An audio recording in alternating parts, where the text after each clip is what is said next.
And ladies and gentlemen, this afternoon, this section is talking about the experience from all different diversity, different experience on how you healing the wound. This afternoon we have 8 guests, speaker to say about their experience. Firstly, I'd like to invite Dr. Jenny Shea from Huajiang World Education Foundation in UK. Please step on the stage.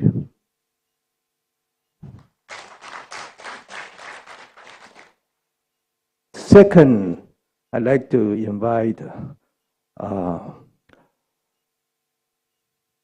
Reverend Sister Karuna from Sacred Heart Sister in Thailand.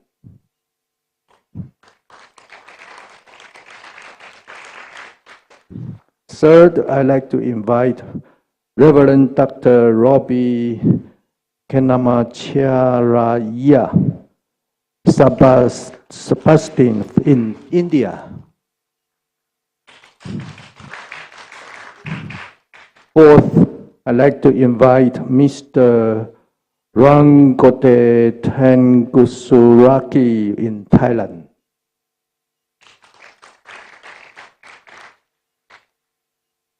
Fifth, I'd like to invite Reverend Hidehito Ochoki from Agape International in Japan.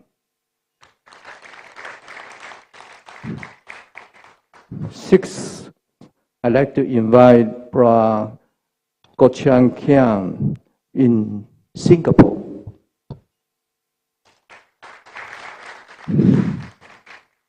Seventh, we have a big group. Seventh, I'd like to invite Sister Jantana Johnton from Good Sphere Sister in Thailand.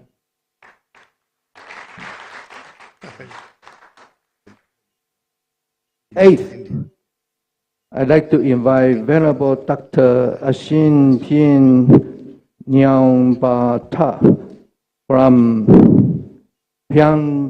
Pialet Monastic in Myanmar.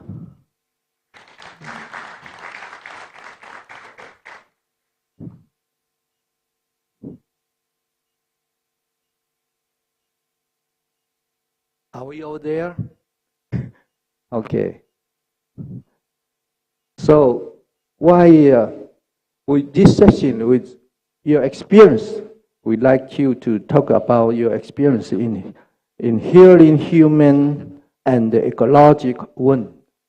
The first speaker we'd like to ask Dr. Jen Xie from Huajiang World Education Foundation in UK, please.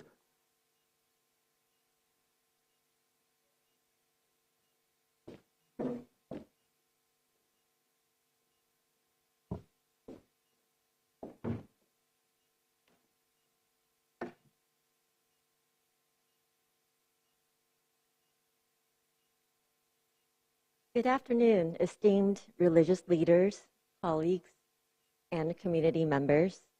It is a true honor to have been invited to the 7th Annual Buddhist-Christian Colloquium. Thank you to Monsignor Indunio Kodituwaku and Reverend Father Suwat Luwansard, our gracious hosts and organizers, and to our new friends here in the beautiful country of Thailand for your kind hospitality and for convening this meeting and opportunity for us all to exchange valuable dialogue. The Venerable Master Ching Kong once posed the following question. When hearts become corrupt and chaos spreads, what can we do to save humanity? Perhaps one of the more urgent concerns in the world today is the crisis of faith. This is because chaos and violence has become a norm in society, to the extent that many sadly do not believe in the possibility of a harmonious and peaceful world. Corruption remains rampant as morals and ethics are cast aside in favor of self-serving interests and agendas. His Holiness Pope Francis stated in Laudato Si, "The current global situation engenders a feeling of instability and uncertainty, which in turn becomes a seedbed for collective selfishness. When people become self-centered and self-enclosed, their greed increases. The emptier a person's heart, the more he or she needs things to buy, own, and consume. The lack of love and compassion is the root of all social chaos. An ancient Chinese proverb states, 'When our children are not properly guided, the hearts of humanity become corrupt. When our homes fall into disarray, chaos spreads through society.' As corruption, greed, and mayhem engulf our world from multiple directions, exacerbating human suffering to ever-escalating levels, society has become inundated with impossible questions, challenging even the nature of humanity itself through concepts like transhumanism. While these developments are in some ways still in very nascent stages, it is alarming to consider the direction in which humanity is heading. His Holiness Pope Paul VI once stated, "The most extraordinary scientific advances, the most amazing technical abilities, the most astonishing economic growth, unless they are accompanied by authentic social and moral progress, will definitely turn against man."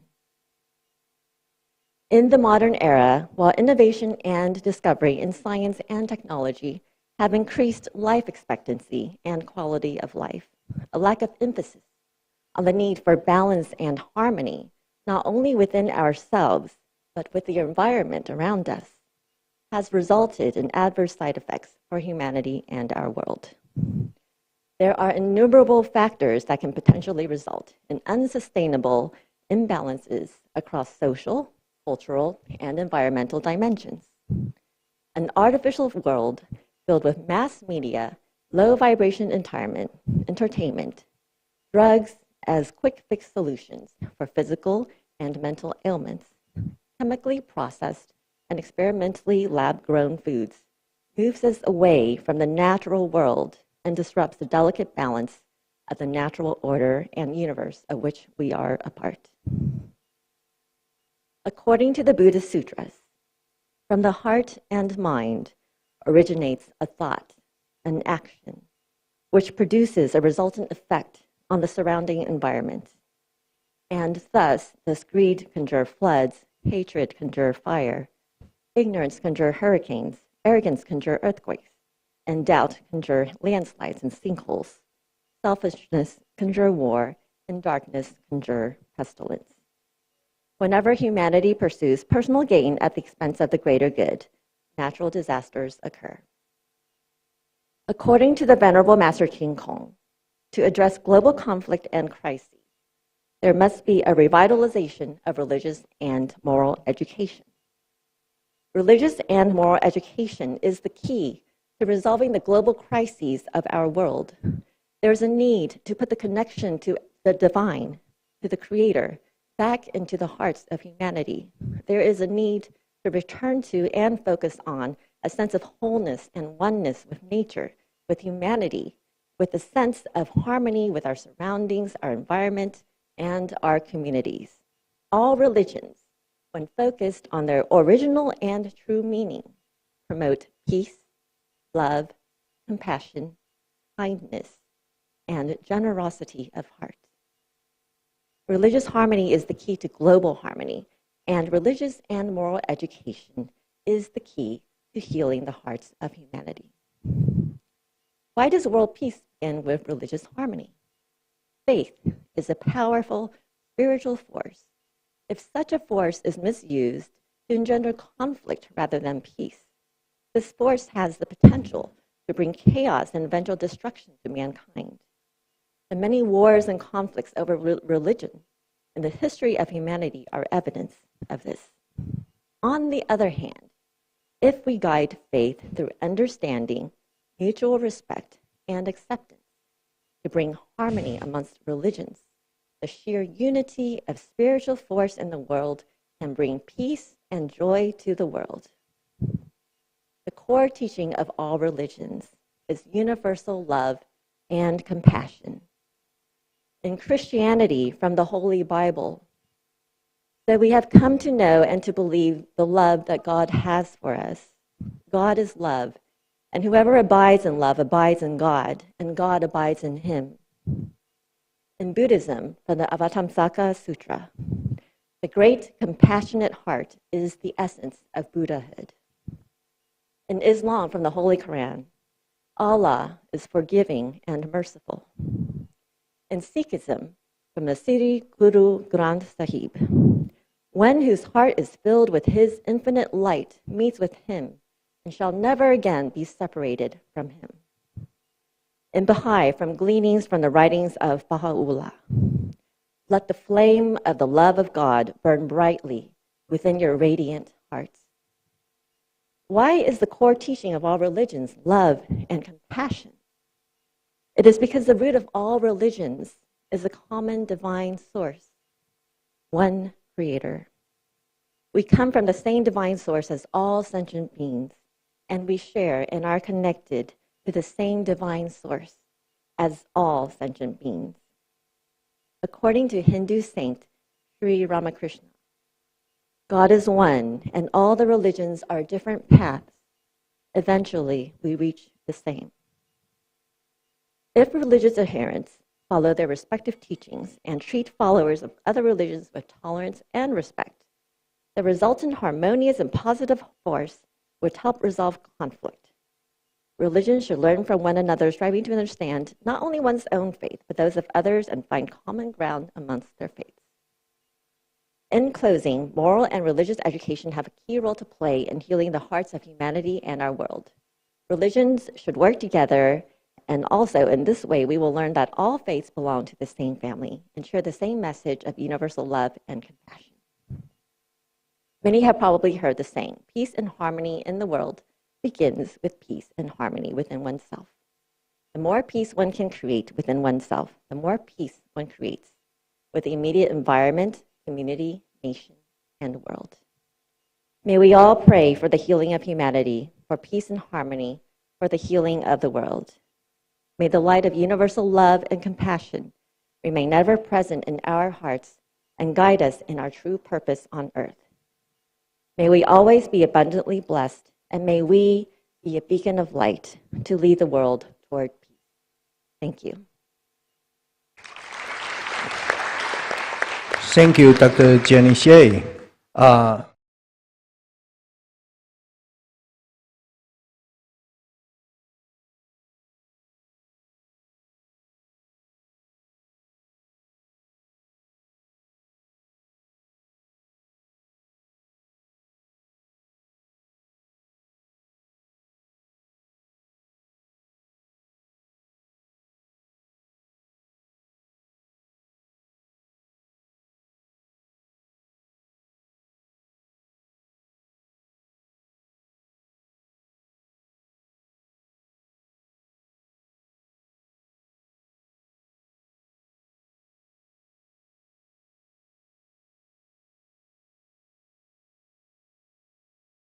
Your Grace, Reverend Father, brother and sister, what I am going to share with you today is my project dealing with love and kindness to creation by keeping the earth with its everyone home to be clean by segregating waste at the beginning level of practice to the end until waste becomes zero. My inspiration.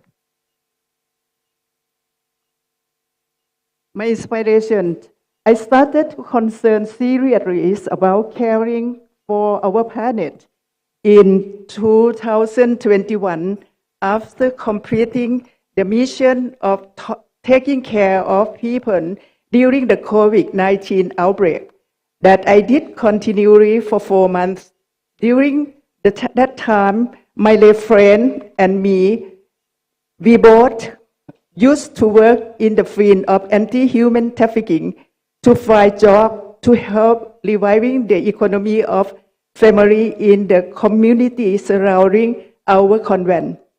I thought that waste segregation should be one option because during COVID-19, I saw a lot of waste that come out in the form of plastic waste, such as food container, water, gases and bottle, dry food bag, and food packaging were plastic. We know that any kinds of waste could be turned into money to bring income to the poor family. You notice in the picture is almost the waste is plastic. We come to interreligious dialogue. Why I hesitated to start the planning, my friend introduced me to know a Buddhist monk. His name is Pha Ajahn Suchot Pachuto. He called himself Mo Sa'at.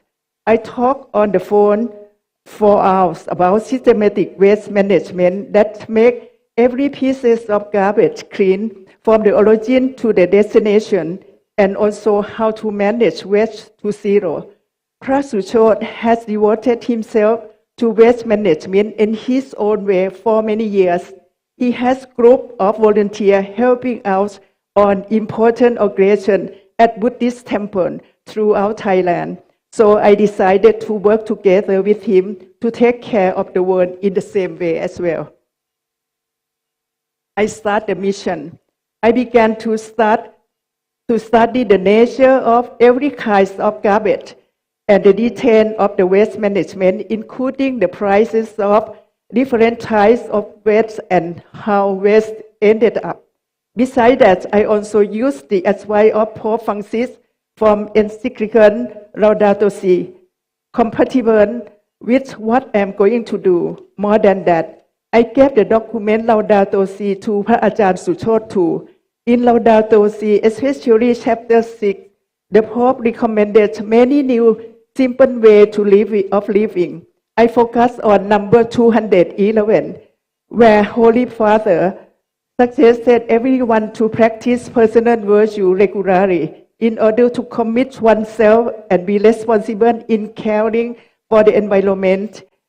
In the practical aspect of daily life, His Holiness recommended simple and various guidelines. One that has a direct impact on the environment is waste segregation. I started to experiment. As I started the mission by using the dining room of my convent, managing a corner as an experiment place to transfer knowledge to waste separation. First of all, everyone must keep in mind that every piece of garbage must be cleaned before throwing away. Most importantly, at the end of the event, we must learn how to manage waste to zero.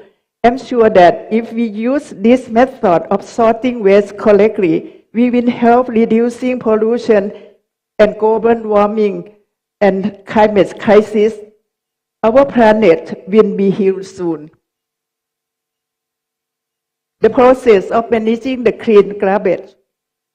First, arranging a counter with containers for each type of waste and write the name of each waste so that people can throw the garbage to the correct container. Second, process of managing the clean garbage. Second, arranging enough volunteers at counter of container during garbage disposing until people get used to with this method. The third, arranging someone to collect clean garbage when the garbage containers is full and also when the event is over. Fourth, providing a place to preserve the clean waste before recycling, selling or making waste to zero at the end. Process of waste segregation again. We roughly divide clean waste into categories before disposing. First, food waste and biodegradable waste such as vegetable, fruit, meat, etc. Recycled waste also this waste that can still be used, such as glasses, paper, drinking can, plastic waste, metal waste, aluminum, drinking carton. Hazardous waste such as aerosol cans, flashlight, battery. Biodegradable food can be made compost or enzyme fermentation liquid, which can apply to other recycle again. Garbage that is not biodegradable can be sown or recycled. For example, recycling from soap, drink can, garbage for sale, or recycled plastic waste. Solid garbage, all kinds of foam, drinking water, plastic waste become pyrolysis oil, cloth, or eco-brick.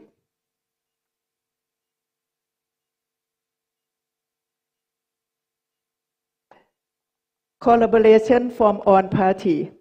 After trying to do this in my convent for almost 2 years, eventually this method of waste segregation is accepted from church community, religious congregation, school.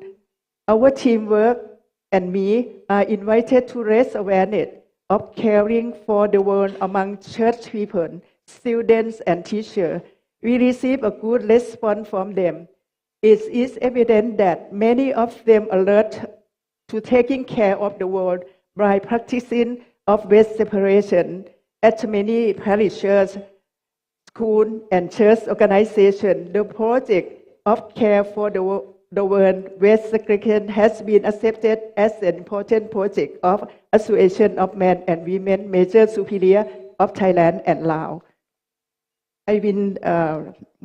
Before I end, I would like to say that my first ascension has finished because of I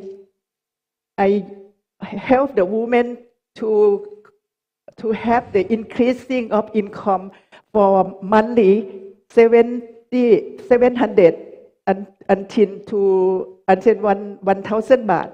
Just like a group of women who recycle the soft tender packaging or coffee packaging into in order that earning the money to. That is like the Pope in his message says in Nraratives, he said, an economy without human trafficking is an economy of care. Care can be understood as taking care of people and nature, offering products and service for the growth of common good. And at the end, I would like to say that in the future, what should we do? So in the future development for common good, first, I have a comprehensive waste segregation demonstration center where people can come to learn and also a source of income for their community. Second, to have a place for plastic waste to be used to make fuels. Third, to use plastic bottle to make clothes. Fourth, to take garbage that cannot be segregated and make eco-bricks. And fifth, setting up eco-friendly recycling center shop and provide income and to prevent human trafficking. Before ending, I would like to read the message of the Pope in Laudate Deum number 61. The Pope says, I cannot fail in this regard to remind the Catholic faithful of the motivation born of their faith. I encourage my brother and sister of other religions to do the same, since we know that authentic faith not only gives strength to the human heart, but also transform lives, transform figure our goals, and shed light on our relationship to others and with creation as a whole. So I will end with the very short clip video, please.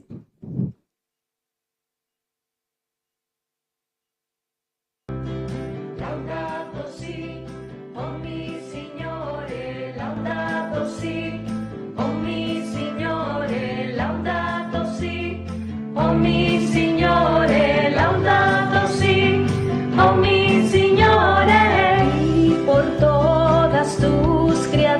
gracias por el sol y por la luna, por las estrellas, agua y laudato si, oh mi Signore, laudato si, oh mi Signore, laudato si, oh mi Signore, laudato si, oh mi Signore.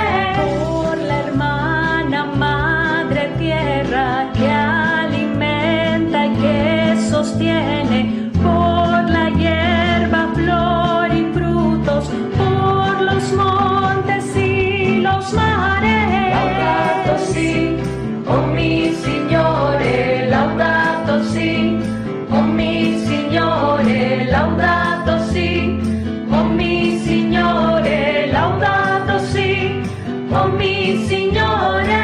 Que el sentido de la vida sea cantarte y alabarte, y porque esta nuestra vida sea siempre una canción. Laudato si, oh mi Signore, laudato si, oh mi Signore, laudato si, oh mi Signore, laudato si, oh mi Signore, laudato si. Thank you for your attention. Thank you, sister, for your good experience. Next, we're going to invite Reverend Dr. Robbie. He's talking about interreligious narratives. Please.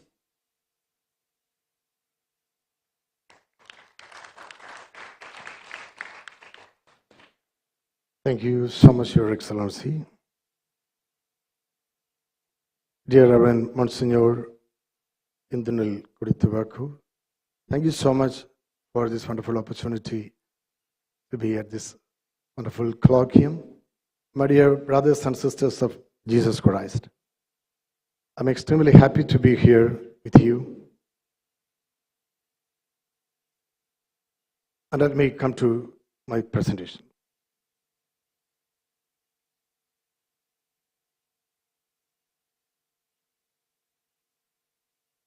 A narrative of healing human and ecological wounds from the perspective of interreligious dialogue.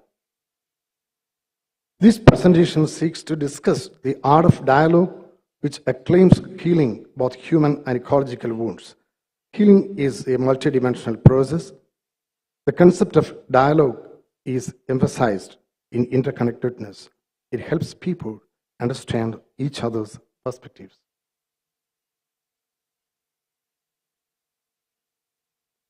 Everything is connected. Concern for the environment thus needs to be joined to a sincere love for our fellow human beings and an unwavering commitment to resolving the problems of society. The encyclical letter, as we know, Laudato Si 91.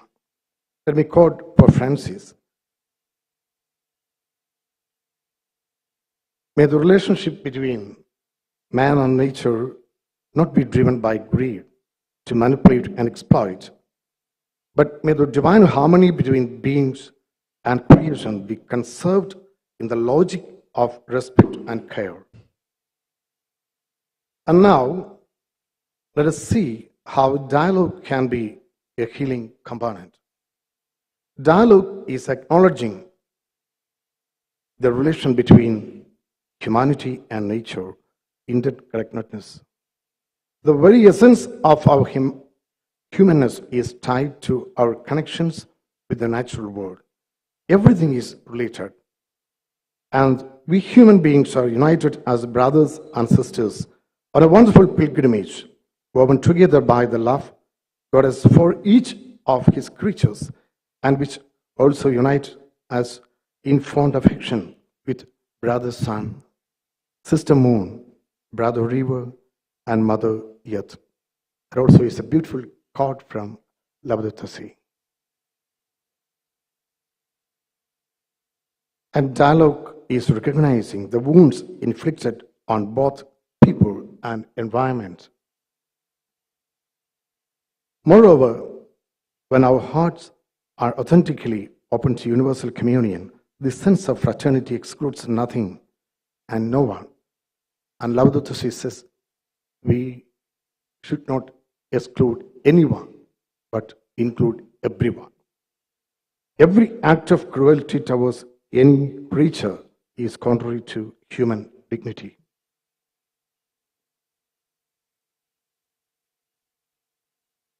And dialogue is in harmony with oneself.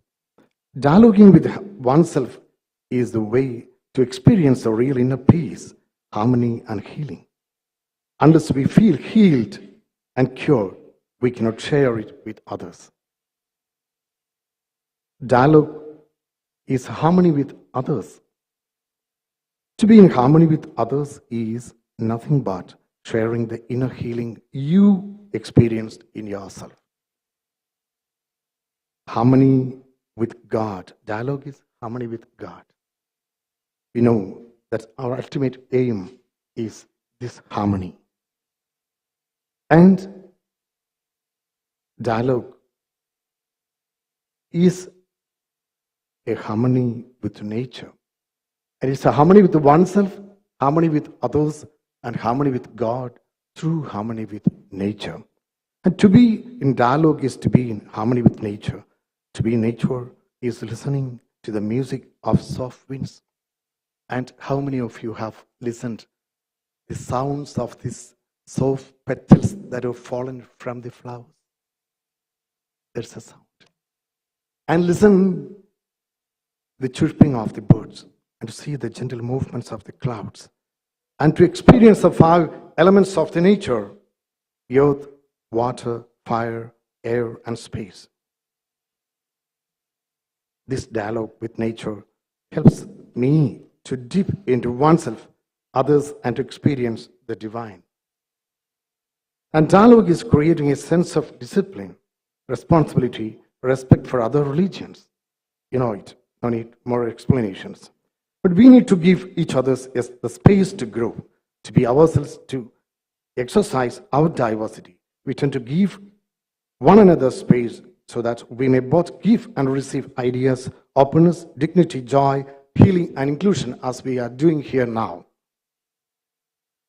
And dialogue is creating a spirit of sacrifice, service, and compassion. We know a compassionate heart sacrifices, heals, and always be at service. The model of self-emptying love of Jesus Christ has created a culture of self-sacrifice and service in this world. And we know dialogue is healing through acceptance, respectfulness, and celebrating the other. Celebrating the other means celebrating each one's culture and customs, faith and festivals, and rite and rituals. When I have an understanding and conviction in my own faith and religious traditions, my dear friends, I will be able to accept the other who is different from me, having different faith and festivals, and respect his rites and rituals, culture and faith expressions, and to the extent to celebrate his festivals. When we start celebrating the other, healing begins. So let us celebrate each other to heal each other. We need to bear the wounds of each other to heal the other. Then we will become the wounded healer like Jesus Christ. Then dialogue is celebrating diversity, is celebrating humanity. Celebrating diversity is to show respect and gratitude for the differences between one another. It is about understanding and appreciating backgrounds, cultures, and beliefs that differ from our own, and creating a safe environment for individuals. And dialogue is strengthening the bonds that unite us and weakening the barriers that separate us.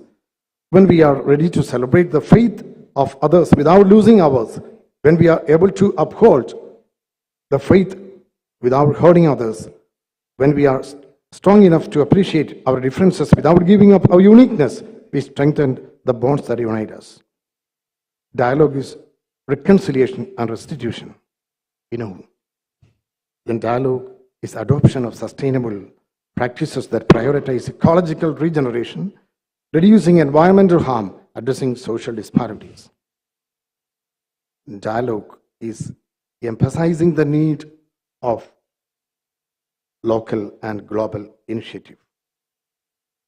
Global dialogue consists of a platform of creating such new initiatives.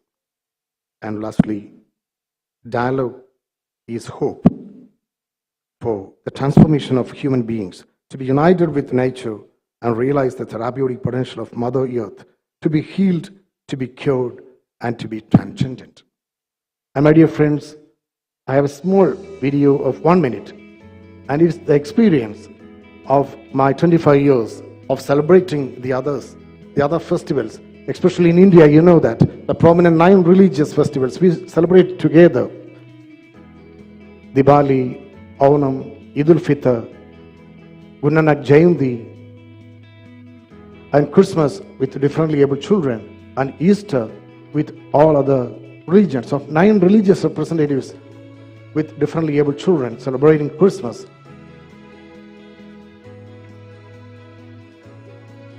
And this is healing, and this is dialogue, and this is celebrating Easter with 9 religious representatives, Ramayana, Hindus, Muslims festivals, Sikh festivals, Diwali, and visiting the religious places of different religions, and having networking with different groups of interreligious dialoguing.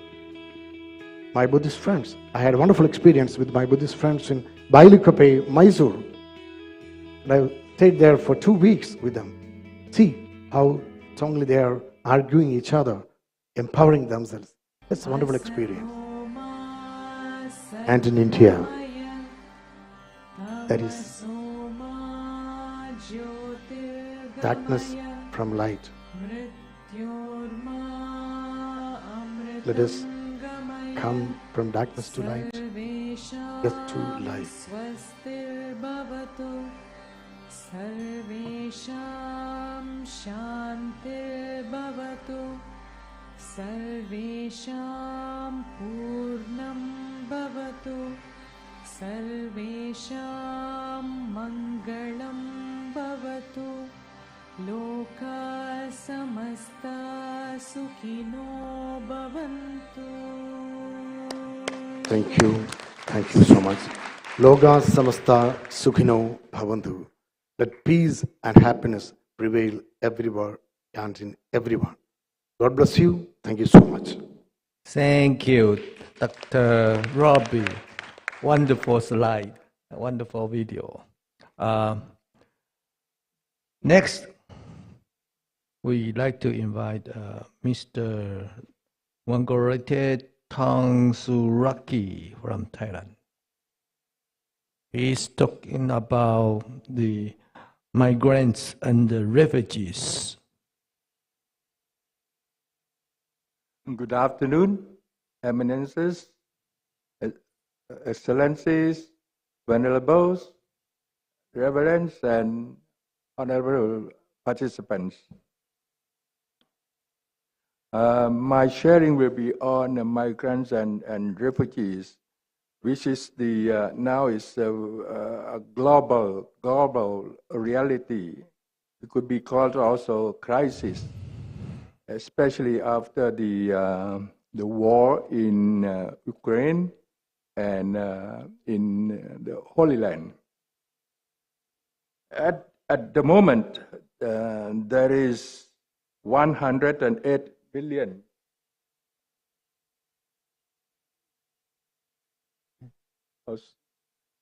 Before going to that, I would like to share with you some photos. This is taken in Myanmar in current state. Not only the Christian or Catholic churches are burnt or bombed, but also Buddhist temples, Muslim mosques got the same fate, because they are considered to be the hub of the protesters. This is also another church bombed. This is a rice barn from the in a village, also burned up by military. And this is the camp, refugee camp. Actually, in Thailand, the government doesn't call it a refugee camp. They call it a temporary shelter to avoid responsibility to take care of the refugees. This is another. They live in the jungle. And this is the children. A lot of children. They are all from Myanmar. I think some participants are also from Myanmar. You remember this? These photos are not in the media. Yeah. Now, the migrant. This is the migrants mainly also from Myanmar. They are working in the fishery sector, also on fishing boat, just in the construction, and they go on the truck to construction site. These are the rubber tappers, migrants also from Myanmar, and they live in like a cottage. I asked them whether if they are satisfied with this kind of living conditions. Is that it is still better than back home. So the situation at the moment, there's 108 million refugees across the world, and 85% of them are from developing countries. 10 million become stateless. For migrants worldwide, there is 281 million, and that is about 3.6% of the global population, and 48% of them are women. And the number increases every year. Now, in Thailand, we have about almost 50,000 refugees. Most of them, they are also from Myanmar, and some around 4,000, almost 5,000. They are from 45 countries around the world. They are living mainly in Bangkok and suburb. They are mainly from Pakistan, Vietnam, and Palestine, and also not only refugees coming from different countries, but also Thai people. Also, about 100 Thai people also take refuge in other countries because of the political suppression. For Thailand, we have about 3.7 million migrants, mainly from Myanmar, Cambodia, Vietnam, and Laos PDR. And they are working in construction, fisheries, plantations, factories, services. The causes of refugees and Americans are more or less the same because of the wars, coup d'etat, violence, armed conflict, political suppression, religious persecution. And for the refugees, they have the problems in when they stay in camps. It's like a prison. They cannot move along outside the camp. And they have no job, no income. They have to rely on assistance. And they risk being repatriated back home, which is very, very, very dangerous for them. They are not accepted as citizens, unable to integrate, and children have no education, no future.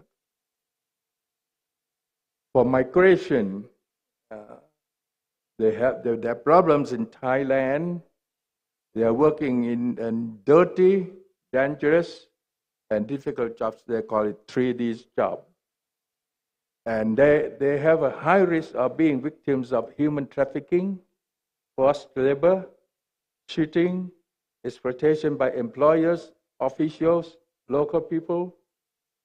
Their rights are violated. They are discriminated against. They lack legal status, and their documents are always withheld by their employers as like debt wanted. And they lack of access to healthcare and education. They lack freedom of travel and especially no bargaining power. But when we work with migrants, especially migrants, and not only migrants but also refugees, you see that they're very spiritually religious. They are concerned with their fellow migrants and victims of war. Many migrants from Myanmar, they collect funds and raise funds to support their people. And they support also education of migrant children.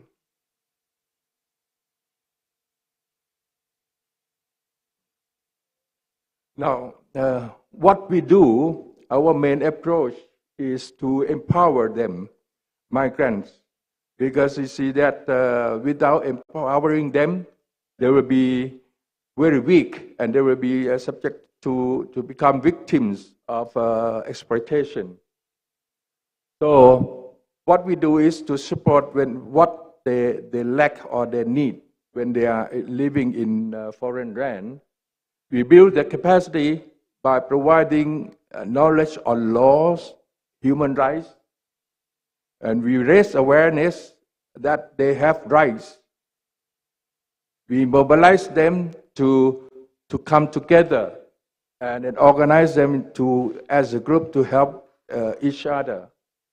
And to have greater bargaining power, we support networking and also helping them to build good relationship with their employers, because our work is non-confrontational, peaceful, and through dialogue, because this is very, very important to help them to integrate with Thai society, because Thai society, Thai people, many of them, they have prejudice against migrants. So we have to help them to have a relationship by supporting them to work together, like right, cultural, religious, social activities. When they come together to work together, they will build trust with each other, and then they will help to reduce the problem of human trafficking. So this is what we are trying to respond to the situation of migrants in Thailand. And thank you very much. Thank you.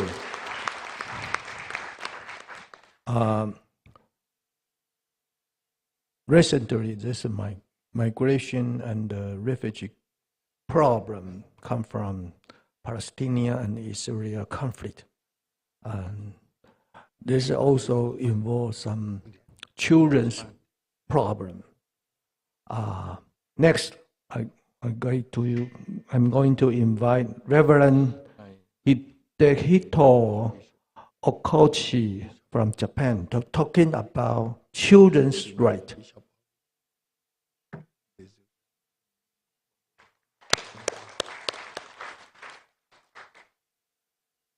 สวัสดีครับ My name is Hidehito Okochi from Japan. It is a great honor for me to participate in the colloquium as a member of the board of directors of Arigato International. Arigato International works with people from diverse religious and cultural background to build a better world for children. I myself am the head priest of a Pure Land Buddhism Temple. And I also director of the campaign for the children of Palestine, Japanese NGO. In working with children, I'm always conscious of whether I'm conforming to the spirit of the United Nations Convention on the Rights of the Child, CRC. Children themselves can be aware of the dignity of life and gain courage by knowing that this convention exists. And the adoption this year of General Comment number 26 by the United Nations Committee on the Right of the Child is great significance to this colloquium. General Comment number 26, GC 26, entitled Children's Rights and the Environment, with a special focus on climate change, urges consideration of children who are particularly vulnerable to the global environmental destruction that has occurred today, and calls for fulfilling our responsibility to children who will live longer. The most notative aspect of GC 26 is that the children's own opinions were heavily incorporated into the process of the formulation. A total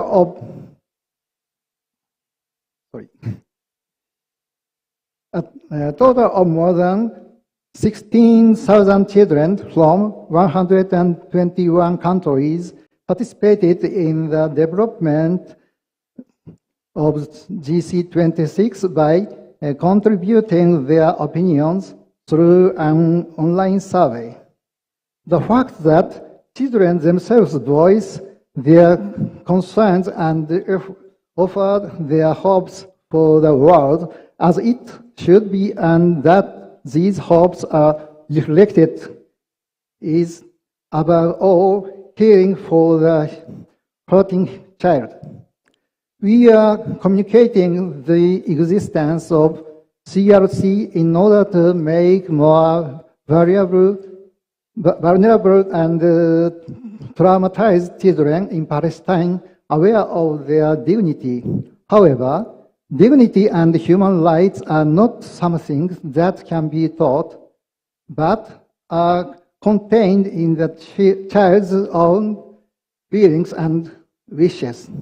In other words, in life. And it is by drawing them out that the child becomes aware of them.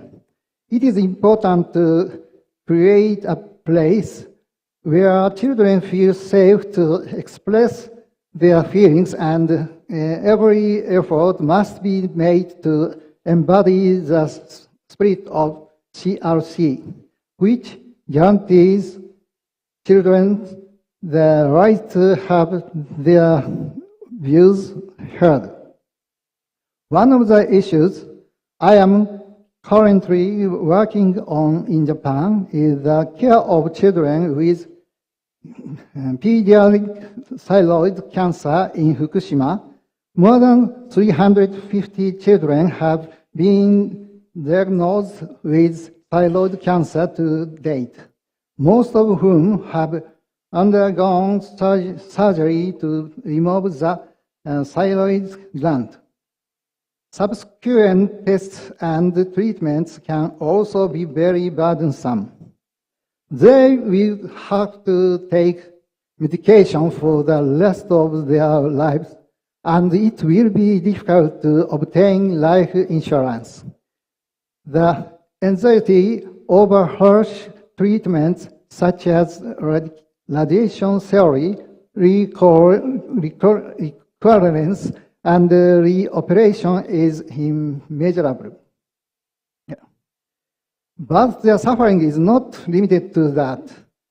The very extent of these patients is inconvenience to Fukushima Prefecture and the nation of Japan, as they are an obstacle to reconstruction. And they suffer from being blamed as perpetrators of rumors. For this reason, many patients live their lives hiding the fact that they are ill. Thus, we did not know what each of them was living or suffering from, even though the figures of the occurrence of thyroid cancer patients were presented to us.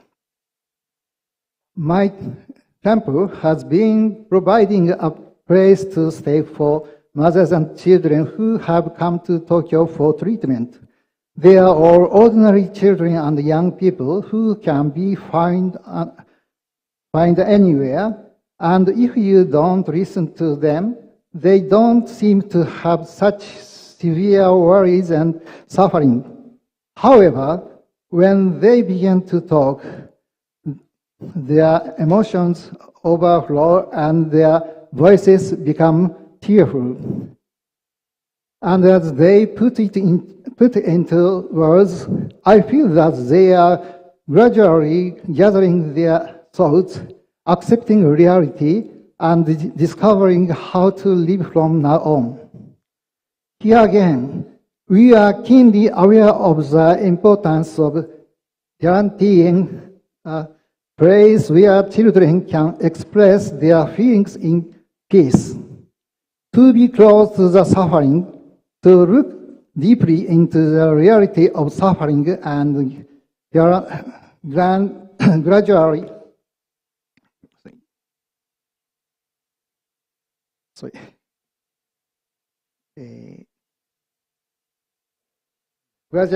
uncover it. This is the very origin of Buddhism. Here is the path of the Four Noble Truths. The climate crisis is also causing great concern for children, and the environment destruction is not only visible. Pesticides, food additives, and various other chemical substances that are all around us are poisoning our lives. These dangers are magnified by the extreme consumerism that prioritizes economic development, neoliberalism, and undermines the human spirit, makes a mockery of social justice, globalization widens the gap. Capital is concentrated in the hands of a few, and the voices of the weak are crushed. We must not leave such a system to our children's future, one that imposes investment in sustainable development, irreversible environmental damage, nuclear waste, and incalculable severe disabilities. We religious people must appeal to the fact that this life is not lived only in this world. At a time when we are facing such pressing issues, the apostolic exhortation lauded them by the Holy Father Francis, released last month, give us great hope and inspiration. We must look at reality and work toward universal high ideal based on the respective righteous faith of each of us. The universal high ideas are not those led by hegemony, but the desire for human rights, peace, and a just world that have been built by fragile people, overcoming the immeasurable tragedies that have occurred in the world. The voices raised by children regarding climate change have spread around the world and had a great impact to the impact on the international community. This, as well as general comment number 26, showed how usual and necessary it is for society to hear the voice of the child. I believe that by creating a place where children feel safe to speak their thoughts and feelings, and by each carefully picking up the voice of children around us that are difficult to be voices, and reflecting them back to society, children will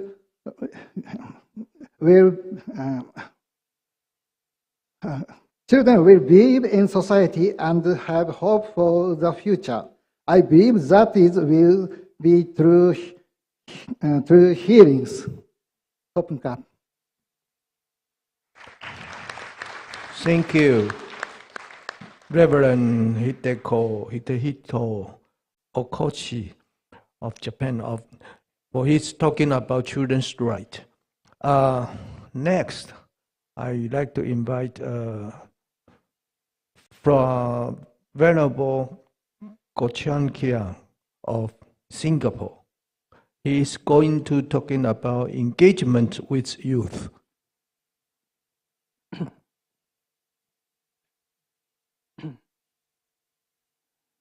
Namaskaran to all the venerables, and greetings to all the esteemed religious leaders, ladies and gentlemen.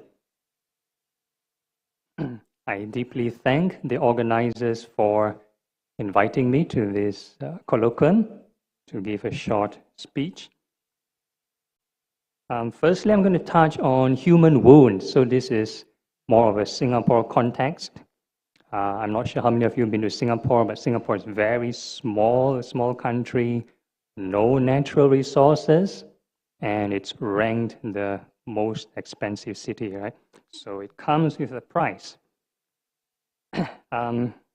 So I'm not a scholar or academician, so there's not much statistics involved, and I'm not informed of PowerPoint presentation. If not, I can distract you with some visuals. So anyway, so the price is basically human resource in the country, and a lot of pressure is towards the infants and the youths in their formative years, a lot of pressure from the education system. So as young as 3 years old, they are sent to a preschool. I'm not sure if you know about nursery, kindergarten. So that's the first time they touch a textbook, and they will start schooling and even tuition. Parents, usually in the middle class, may not have time to look after children. Right? They go to work the whole day, and the children will be spent most of the time in preschool. And when they get older, at about age of 11 or 12 years old, they have this thing called the primary school leaving education. So that's like one of the most stressful kind of examinations for the students to leave the primary school to go to this high school or this secondary school. And there's a lot of talk, even in the news. The exams, the questions are so hard, so tough, even parents do not know how to solve them. So if I were to look at the math questions now in the primary school examination, I won't be able to solve them either. It's so tough now. So lots of trick, it's like IQ tests. So a lot of these children are being sent to tuition, remedial classes, and it has become an industry itself. So there's a lot of pressure from school, and also outside school, they have to attend tuition, so double school, right? So that's their whole life. And now I'm going to talk about how religion is stepping into this so-called human wounds. Yeah? So all this pressure is causing this, we call it mental health issues. So there's a lot of stress, children's been reporting to commit suicide in Singapore. Not just children, but even adults. I think 1 out of 4 people in Singapore have some kind of mental health issues. Okay, so before I was a monk, I volunteered in a Sunday school in the Mahayana Buddhist temple. I'm not sure how many of you have been to Sunday schools or religious classes. Probably in the olden times, the traditional way of teaching is like very boring. They just teach you ABC, what is this? The founder of the religion, the doctrines, and the students will be bored. The first weekdays, they already attend school. Weekends, they have to attend another school. It's like the children have no life. Okay, so we can tell from the children's facial expressions, they're kind of bored. And after they graduate, they may not want to come back to the temple, right? Because to them it's very boring. So I think nowadays the system might change a bit. They might change the way of education to more action-based kind of learning. Okay, and we talk about decline in religiosity.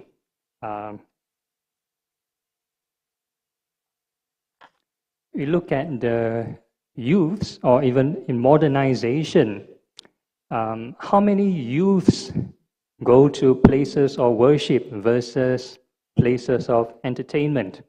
If you look at the pubs or the discotheques or the rock concerts, I think the place will be full house, yeah? So like this place is not as full house, those places. So anyway, to make things worse, like the modern or secular education, for example, science, I'm not criticizing science itself, but certain application of science without scientific thinking may lead to a certain kind of logic, that people might find religious teachings fictional, or religious teachings like fairy tale, right? Like even for Buddhism or Christianity, we believe in angels or the devas, invisible beings. And so-called the school system will be like, prove it. You can't prove it. So it's like, they just brush off our religious teachings. And these kind of people cannot be reached out through rituals and ceremonies. We need to be more scientific to convince them. So for religious leaders or teachers, we need to up our so-called scientific kind of reasoning. Okay, so also most higher institutions of education in Singapore, maybe the polytechnics or the universities, have these extracurricular activities. That means after school, they may join a certain kind of cultural or certain sports activity. And there's also a religious kind of activity. So in most places, there are quite a number of Christian groups. They are like the Legion of Mary, Campus Crusade of Christ, the Navigators, and so on. But there's only one Buddhist club, right? So, and out of all these religious clubs or religious societies, the numbers have been dwindling. The numbers have been dwindling. So if we ask the youth today to attend any extracurricular activity, there are so many diverse options. So nowadays there are this adventure club, rock climbing, MMA, Muay Thai, so many interesting things. It's like nobody would want to join the religious club, at least at their age, right? So those clubs, those groups have been struggling. The religious groups have been struggling. And in Singapore, these groups need to have at least 10 members. If they lack below 10 members, they might need to close down. So there's already some of the institutions, some of them are struggling. I know of a Buddhist society that closed down from another school. Okay, so, and now we talk about sterilization of religious discussions, right? So religious kind of discussion in Singapore is a bit kind of quiet. Normally people don't have dialogue openly. if you go to school, go to work, nobody wants to talk about different religions. Okay, so this is the bell for round one. So we have this issue where people in Singapore kind of like might call on the authorities, call on the police if they find certain people sharing certain things offensive to their belief. So a lot of people don't want to discuss about religion. So this is the Singapore kind of culture. So they need a safe space, like maybe this dialogue, this conference, to talk about religion. Okay, so so to talk about the solutions to this human mental health, we can talk about meditation. So I believe the previous speakers have talked about it, Karuna and Metta. So I don't want to delve too much on it. So now we talk about ecological wounds. So for the youth, I will just share on my personal experience. There's a Chinese Mahayana Buddhist temple that organized a competition on humanistic Buddhism. So they invite lots of youth groups, Buddhist groups, and also non-Buddhist groups. So there's an interfaith group, there's even a Christian groups from overseas that join and participate. So this competition requires one to tackle a certain problem in the society. It could be ecological problem, whatever social problem. And the group that won the competition was given this prize money. And unfortunately, these groups aren't willing to follow up on the project because students don't have time. And in Singapore market, it's very capitalistic, and it's a kind of survival of the fittest. You need to be a good businessman or good businesswoman to survive.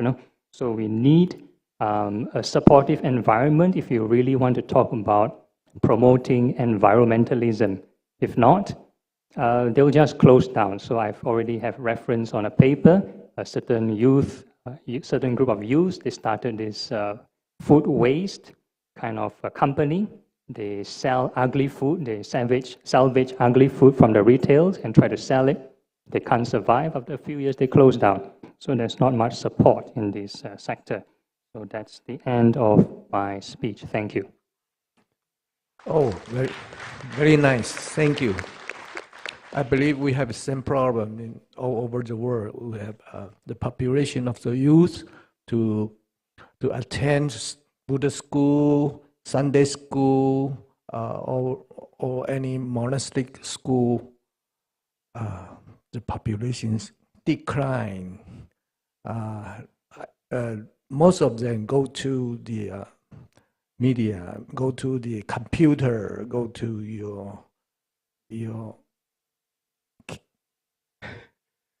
so the population of youth decline. We have to be aware of this. This is very important issue. Now, next, we're going to invite Sister Jantana Jonto of Thailand. She is going to talking about women's issue. Your Excellency, Bishop, พระอาจารย์นมัสการ and brothers and sisters in compassionate love. As a good shepherd sister in Thailand, I firmly believe that the Catholic Church holds a unique and indispensable role in healing the wounded. We are called to be a witness of love and compassionate, a church where all are welcome and embraced, and where everyone can experience the transformative power of God's love. Thank you.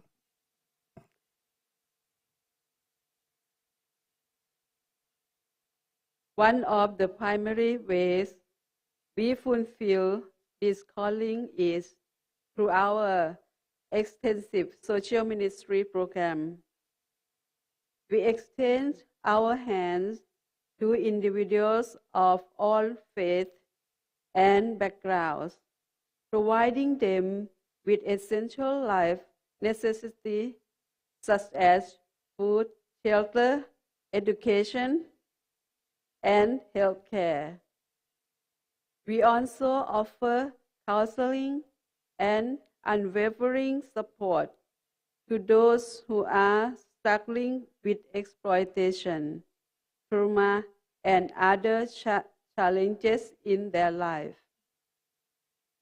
Another avenue through which we foster healing is through the spiritual ministry. We create opportunities for individuals to engage in prayer, worship, and deepen their understanding of the Catholic faith and others. We also provide spiritual guidance and support to those who are seeking for a more profound connecting with God. During my first year of ministry, I had a privilege of working with the women in Pattaya, a city often associated with stigma and discrimination. These women often labeled as a prostitute. They approached us and asked to attend the Mass for my first profession. So we really wholeheartedly welcomed them. And over 400 women attended. For many of them, this liturgy ignited a spark within, reawakening their sense of dignity and empowering to make positive choices for their lives, family, and society. This is truly meaningful of the first gift of my religious life. To welcome with simple liturgy, to accept women that society calls sinners, to awaken their dignity as a human being.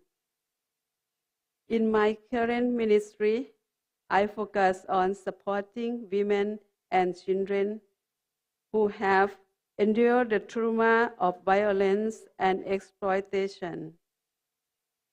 We established Wang Chai Center. We provide them with counseling and emotional support, while also assisting them finding a safe place. In On Good Shepherd program in several places in Thailand, we educate the public about bravery of human trafficking and advocate for opposing violence against children and women. For those bearing physical wounds, we facilitate their access to public health care. Individuals in marginalized communities often lack of means to secure quality medical service, their voice unheard, their pleas for help unnoticed. We address the physical, emotional, and spiritual needs of these who are suffering. We also offer a nurturing community of love and support, where individuals can find console and feel valued. We Good Shepherd Sisters operate a shelter for women and children who have felt a horror of the domestic violence. We provide them with a safe place, as well as central sustenance, clothing, and medical care, counseling, and unwavering support to the women and children, helping them to heal from their trauma and rebuild their life. Recently, we have a single mother with us, about 15 of them, and every day, more than 400 people come to our compound in Bangkok. Furthermore, we have implemented a project dedicated to support children from disadvantaged backgrounds. This initiative provides these children with a quality education, ensuring their access to food, clothing, and their necessities. Over nearly 60 years, through Good Shepherd Sister Service here in Thailand, we are a bridge of the compassionate love by being, serving the poor and marginalized, promoting peace and reconciliation, and safeguarding the environment. Therefore, we have passed on the kindness or Karuna of people in society. We have no income to serve on these people. All of the work I mentioned before has been support 100% of donation. I firmly believe that the Catholic Church plays a vital role in healing wounded in Thailand. We stand as a community of love and compassion, unwavering in our dedication to serve those who are suffering. I am deeply grateful for the opportunity to be a part of noble work, and I pray that we can continue to make a profound impact on the lives of those who are broken and hurting. Thank you for your attention. Thank you, Sister.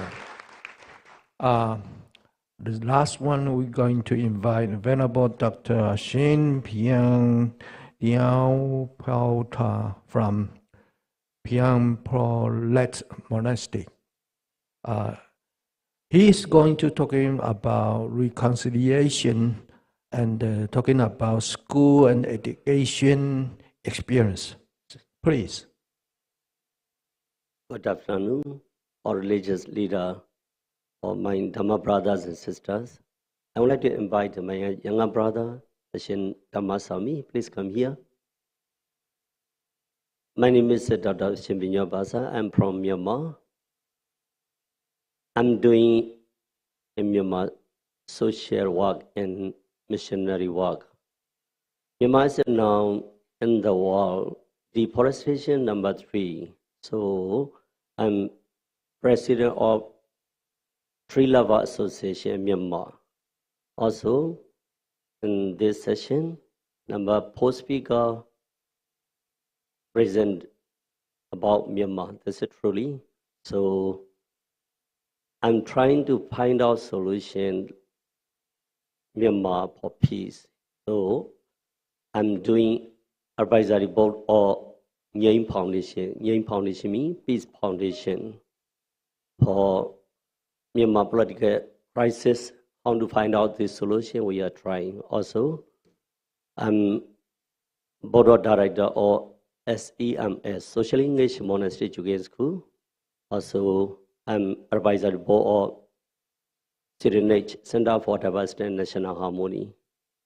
So, before me, my brother, my younger Dhamma brother, Shin Dhammasami, he will present my paper. He's a candidate for Mahachulalongkornrajavidyalaya University. Thank you.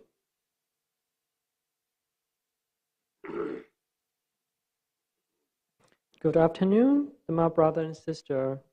My name is Dhammasami. I'm a PhD candidate of the Peace Study Program, International Buddhist Study College of the MCU. Today, I'm very happy to give me opportunity to present the presentation. May all beings be free from danger and suffering. Today, let me present 5 articles. The Others Our Classroom, Story of Independence, Education for Global Citizenship, and the Healing Past Wounds and the Arts of Living in Harmony. So this is a narrative one for the on-school and education for the healing of human and ecological wounds. So the Others Our Classroom. In the Puzzling metropolis, a school has transformed its one barren courtyard into a thriving oasis. Students eagerly tend to rows of vegetable, herb, and flower. They are hand walking the soil with care and curiosity. The courtyard has become a classroom, not just for biology, but for life itself. As students learn about the delicate balance of ecosystem, they also develop a deep appreciation for the arts gift. They harvest the fruits of their labor, sharing the bounty with their community and learning the importance of the sustainable living. The courtyard becomes a symbol of hope, a testament to the powers of reconciliation between human and the nature. The stories of independence. In the heart of the rainforest, a group of children gathered around an idol, listening intently as she weaved the tales of ancient creatures and the interconnectedness of all living things. Her story transports them to world where animal and human coexist in harmony, where the forest is not a resource to be explored, but a living, breathing eternity to the churches. The children eye with action, no matter how small, have ripple effect throughout their ecosystem. Inspired by the story, the emperors of the mission to protect their rainforest home, planting trees, cleaning up polluted waterway, and educating others about the importance of the conservation. Education for global citizenship. In a classroom, spanning contains students from diverse backgrounds connected through the power of the technology. They share stories of their homelands, highlighting the unique challenges and opportunity each region faces. As they delve into discussion about the climate change, pollution, and resource scarcity, they began to understand that these issues are not confined to border but are interconnected and global in nature. You recognize that healing the earth required a collective effort, a spirit of global citizenship that transcends national boundaries, guided by their teachers. They are collaborating on projects that address environmental concerns in their respective community, learning that even small action can make a big difference. Healing Past Wounds. In a school nestled amid the ruins of a war-torn city, students gather to learn about the devastating impacts of conflict on both humans and the environment. They examine photographies of scale in landscape, listen to stories of displacements and loss. They grapple with the complexity of human conflict through open dialogue and critical thinking. They began to understand the root causes of the environmental degradation, often linked to the economic inequality, political insustainability, and social injustice. He recognized that healing the earth required not only environmental restoration, but also reconciliation between community, fostering peace and understanding as the foundation of the sustainable future. The student recognized that healing the earth requires not only environmental restoration, but also reconciliation between community, fostering peace and understanding as the foundation for a sustainable future. They engage in open dialogue, confronting and painful realities of the past while seeking the virtue of a brighter future. They learn that forgiveness is not condoning wrongdoing, but rather breaking the cycle of violence and creating space for the healing. Their classroom became a sanctuary, a place where students from diverse backgrounds learn to appreciate the value of diversity and unity. They collaborate on projects that address environmental concern in their respective community, planting trees to restore scarred landscape, cleansing up polluted waterway, and promoting sustainable practices.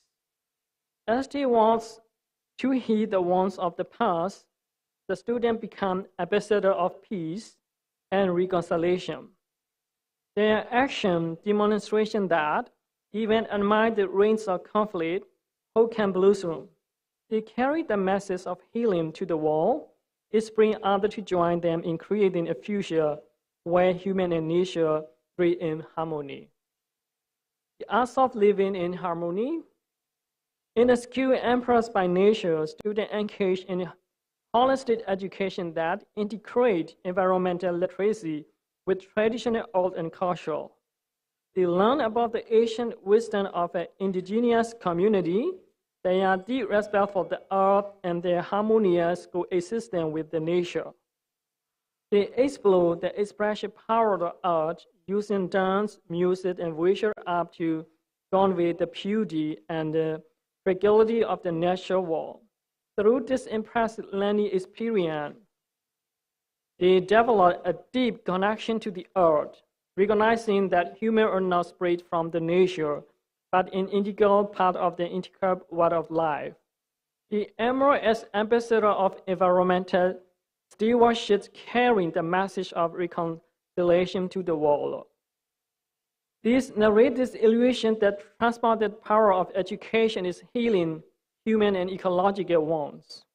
By fostering a deep understanding of the interconnected of all living beings, education can empower individuals to become agents of change, walking toward a future where human and nature thrive in harmony. Through this impressive learning experience, the student developed a deep connection to the earth, recognizing that humans are not separate from nature, but an integral part of the intricate web of the life. They learn to appreciate that the interconnectedness of all living beings, understanding that our actions have ripple effect throughout the ecosystem. As they immerse themselves in the earth, the students find creative ways to express their environmental concern. They compose sound and capture the essence of an intercross species, produce a dance performance that highlights the delicate balance of the ecosystem, and create a visual of the convey the urgency of environmental protection. Their artistic expressions serve a power tool for advocacy, raising awareness about the environmental issue and inspiring others to take action. They organize exhibition and performance that showcasing their work to their wider community and sparking conversation about the importance of the sustainable of the living. The students emerge as ambassadors of environmental stewardship, carrying the message of the reconciliation to the world. They demonstrated that art and its many forms can be a powerful catalyst of the change, bridging the gap between human and nature, and fostering harmonious relationship between humanity and the planet. May all beings be healthy, peace, and healthy. Thank you for your attention. Thank you, Dr. Ashin. Are you boring? No, I don't think so. This is better than we call Sunday school or Buddhist school. It's better, even better. Thank you for the group of 8+1 participants, and thank you for all your nice presentation, wonderful experience. Thank you. We over time 5 minutes. Sorry.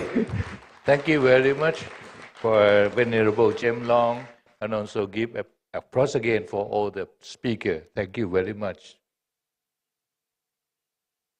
Thank you very much.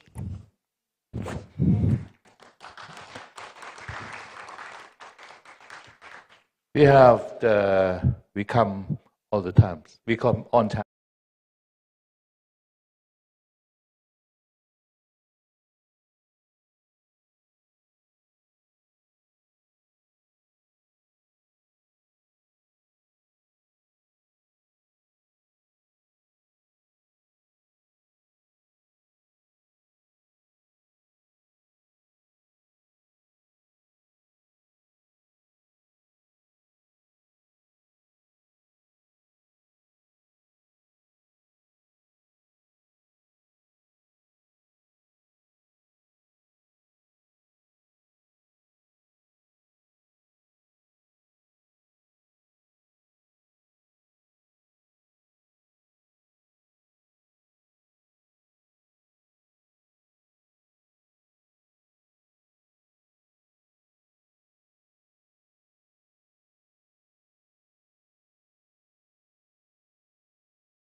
Dear brothers and sisters,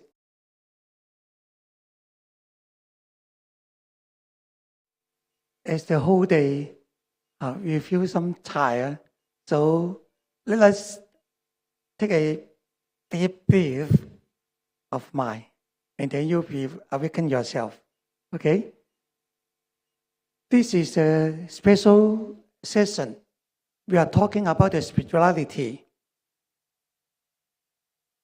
In this nowadays, spirituality is more important for us because it awakens our life. To get to know ourselves, people must go into the depth of their heart and soul. Use the comforting broad heartedness to contemplate their heart and reveal our own innocence, truth, and simple goodness of nature. To go with the opportunity to heaven and to follow the heaven's will, work hard on rising one's own charity, the sublimation of human nature. Today's spirituality is the enlightenment of past knowledge as both become habitual and nature. So this session is talking about the emphasis about the spirituality of healing. It is my pleasure to be the motivation of this session.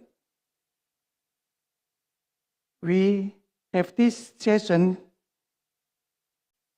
3 experts, speakers, will share 3 kinds of spirituality with us. Ignorance spirituality, Vipassana meditation, and Buddhist alternative healing. So we will invite a speaker to go up to their seat. The first one, we invited our Bishop Ecological. We invited him to come up.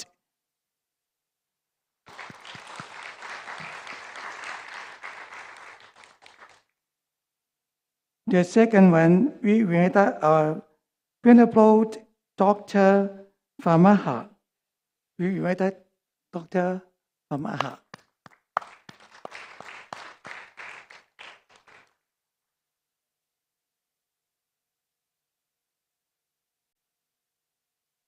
He's coming now. Then the third one, we invited Professor Yan Kwan from Taiwan.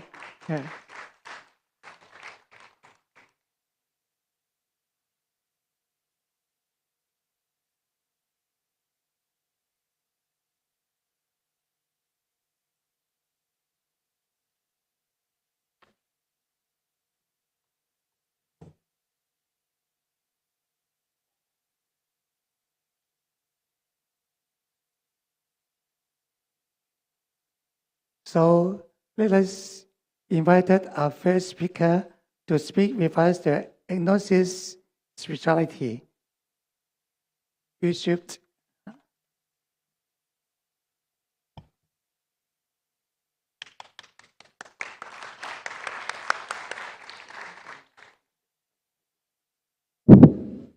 Thank you so much.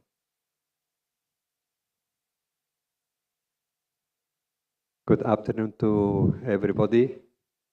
I have no PowerPoint, no slides, but I have something different.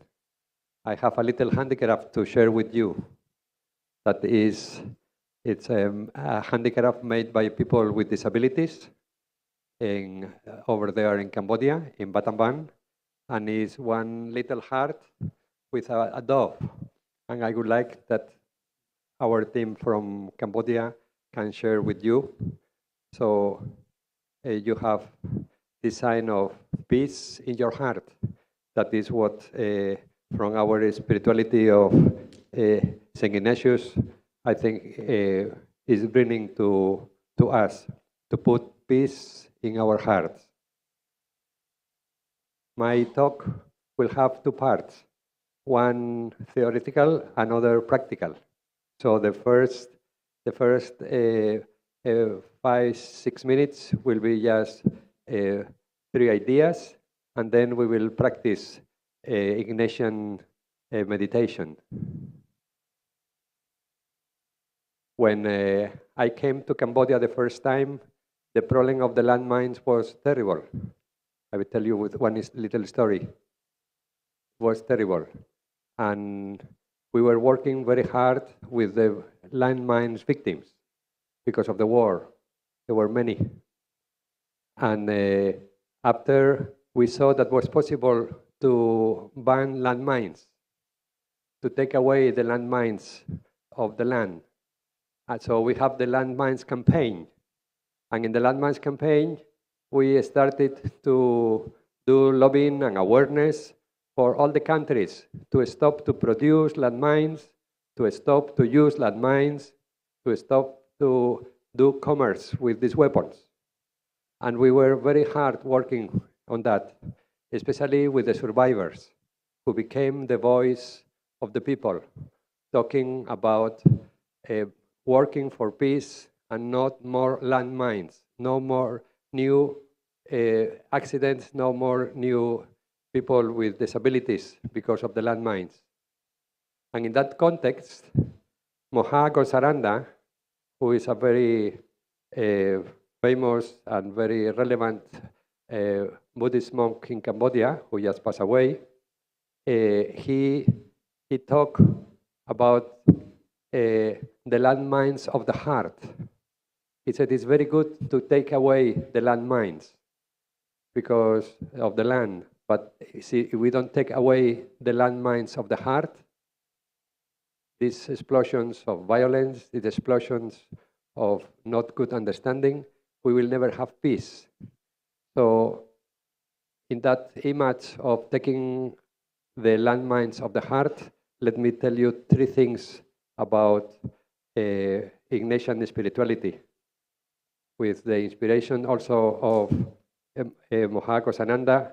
What is the Ignatian helping to take landmines away from our heart, to make us more merciful, more close to God, and to don't have this, I would say, violent heart that creates division and suffering. The first point of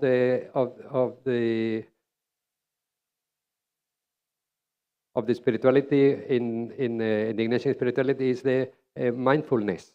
Mindfulness means that Saint Ignatius wants us to be attentive and to have awareness and conscience who we are and what is our journey in life.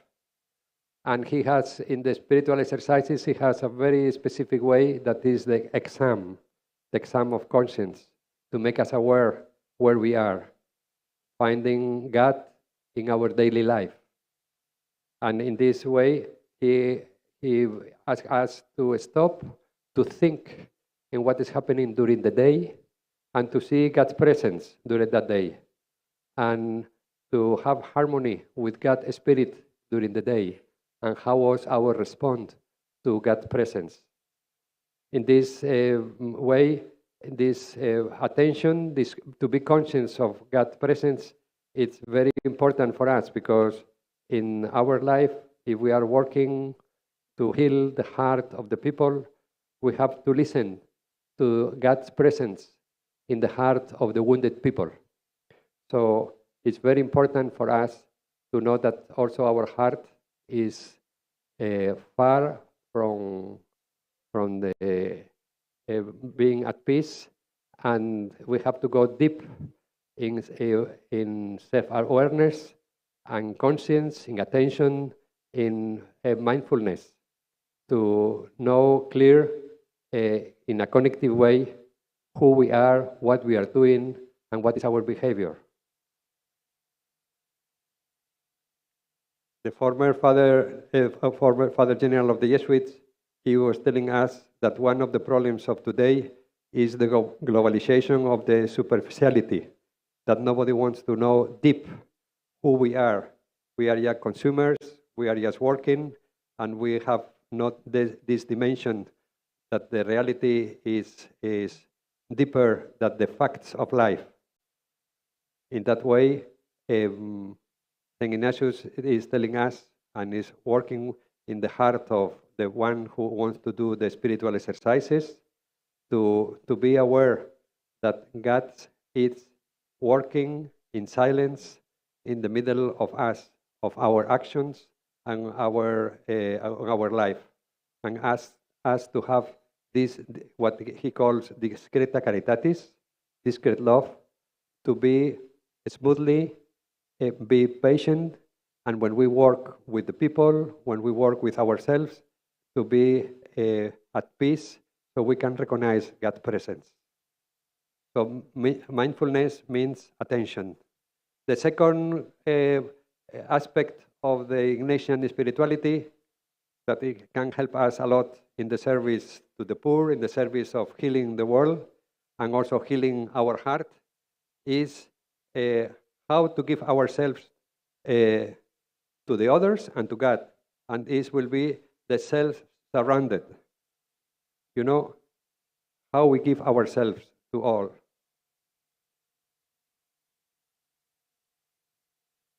St. Ignatius, like Buddha, they had a crisis in the middle of their life. St. Ignatius was because he was a soldier and he was fighting and he got wounded. And this, what we call cannonball moment, made his life to be broken. And one leg was broken. St. Ignatius at that time was broken in the journey of his life. His life, he wanted to have honor, to have power, to be wealthy. But this moment made a big change in his life. So from that moment, he started to be humble and to start to know God's ways and God's presence. So he self-surrendered to God because he started to understand life in another way. This way is the way of Jesus, is the way to be humble, but it's the way that we will say in dialogue with the Buddhists, ego-lessness, to have less ego. The ego that we have to become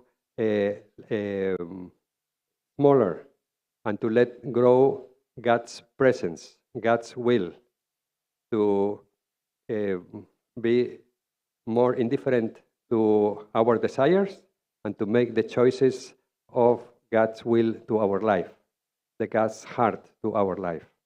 So self-surrendered will be the second point of Ignatian spirituality. First, mindfulness, self-surrendered. The third point of Ignatian spirituality is that love is more to be in action than to be in the words. St. Ignatius take us from, in his spirituality, he takes us out from the morality and he put us in a practical way to be better people for others, to act and to be more compassionate to others. And this feeling of concern for the others is what put us in compassionate heart with the teaching of Jesus, and to meditate and to acknowledge why the people are suffering and why we have to find God in all things. The Agape is the goal of the spiritual exercises, and the compassionate conscience and the selfness and humility is what makes our compassion to be alive and fulfilled. So these 3 points of mindfulness, self-surrendered to God's will, and compassionate heart for the others who are suffering, make us to be in a dynamic to be in the Jesuit spirituality. So I will come now to do a little meditation. I will take, in the Ignatian spirituality, St. Ignatius tells us that to have spiritual exercises is like to have physical exercises. We have to exercise. We have to exercise. And we have to put ourselves in the mood to do the exercise. And the mood to exercise is we have to make a little effort. We have to concentrate ourselves. So when we go to pray, the first thing that we have to do is to choose a place that is suitable for our prayer.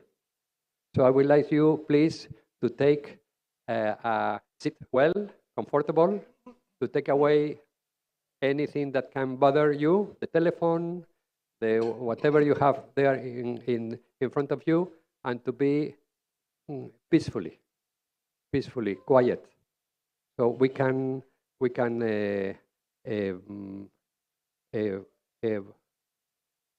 concentrate ourselves in the little meditation. We are going to do in 10 minutes what we have to do in 1 hour. But I want you to have the experience of St. Ignatius' methodology, or a practical way to pray. So before we start to pray, we have to know exactly what we want to pray, about what, and this is the grace that we ask God for our prayer. And here I will say, the grace that we are asking is to have deep knowledge of Jesus' heart.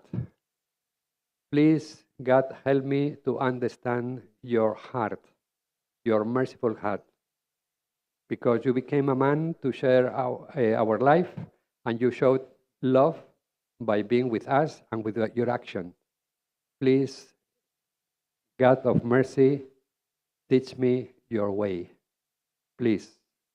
And with this prayer, we start to close our eyes, and we ask God, please, give us the light to understand your heart through Jesus. And we breathe a little bit, and we make our prayer. We ask our grace. Please, merciful God, help us to understand your heart, your merciful heart.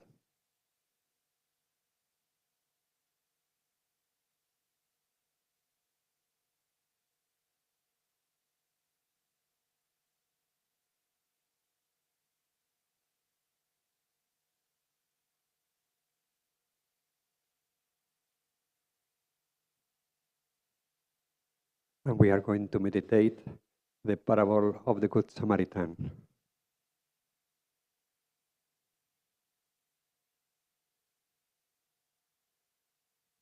On one occasion, an expert in the law stood up and asked Jesus, "Teacher, what I must do to inherit eternal life?" And Jesus answered, "What is written in the law? What do you read?" And he answered, "Love the Lord your God with all your heart, with all your soul, with all your strength, with all your mind, and love your neighbor as yourself."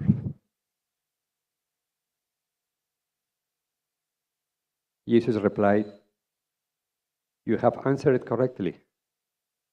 Do this, and you will live."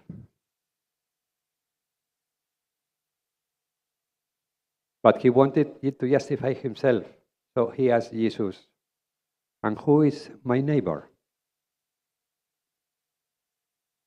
In reply, Jesus said, "A man was going down from Jerusalem to Jericho when he was attacked by robbers.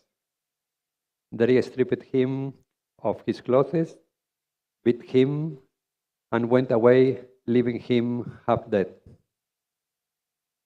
And a priest happened to be going down in the same road. And when he saw the man, he passed by the other side. So a Levite, when he came to the place and saw him, he passed it also by the other side. But a Samaritan that he was traveling came to the man, and he saw him. He took pity on him. He went to him and bandaged his wounds, pouring on oil and wine. Then he put the man on his own donkey, brought him to an inn, and he took care of him. In the next day, he took out 2 denarii and gave them to the innkeeper. He said, "Look after him, and when I return, I will reimburse you for any of the extra expenses that you may have."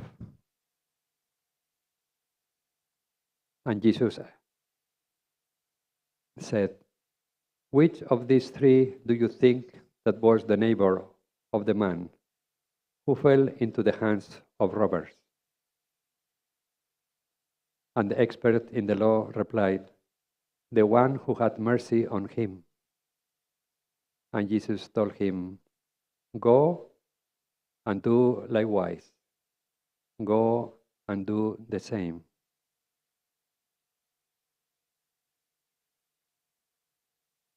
We take a deep breath again, and we keep our eyes closed.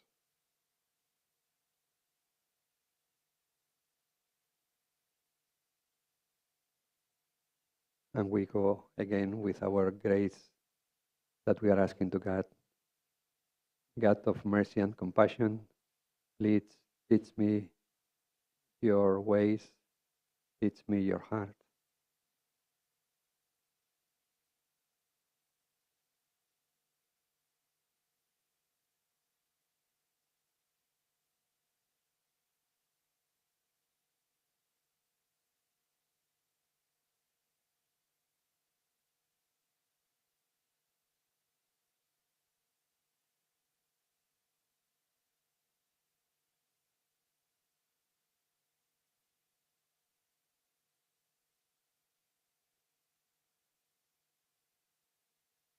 Merciful God, help us to understand your heart. Teach me your way.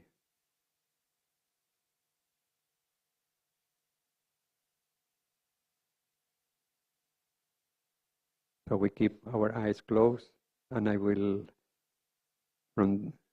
make you to pay attention in this story of Jesus. Please look at the people who are acting here. You can see the teacher coming and questioning Jesus. What is the law that I have to follow to have eternal life?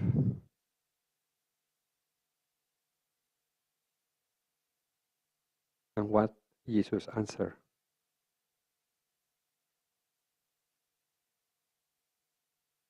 And please look at the story, the way, the path, and you can see this man coming down from Jerusalem to Jericho and to be attacked by the robbers, beaten and left down.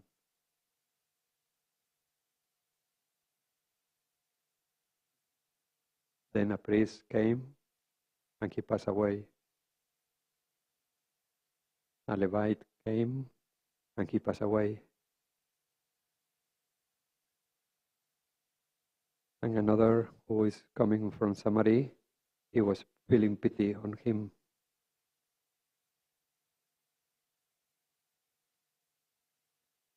He went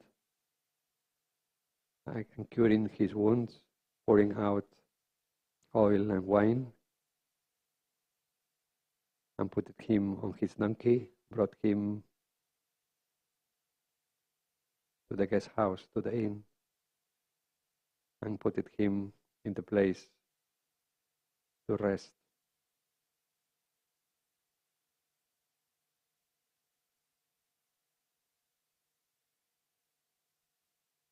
Contemplate what they are doing.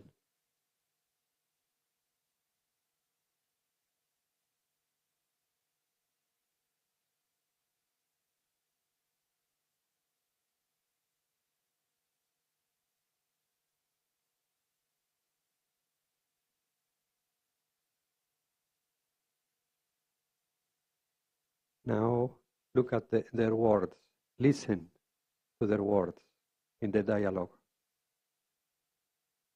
Listen to the teacher who asked Jesus what I have to do to have eternal life.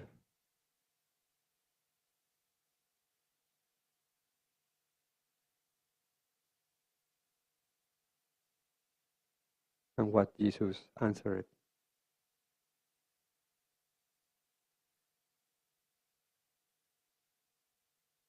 And then to see what the priest and the Levite were thinking by themselves, to don't touch the wounded person and to keep going to do their own thing. And to see what the Samaritan, he went close to the wounded person, and maybe he had a word of kindness when he has, with showing loving care, and listen to his words to the innkeeper of concern, of resolving matters.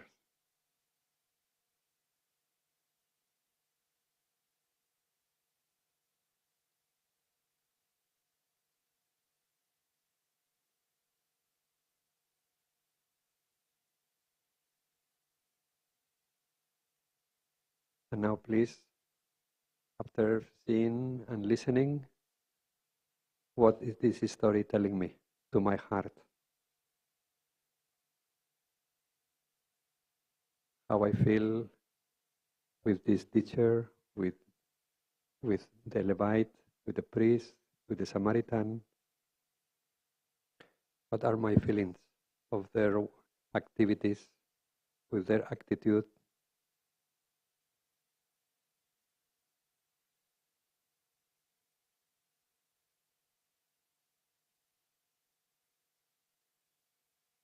And we keep asking, Jesus, teach me your ways. God, merciful Father, teach me the ways of Jesus.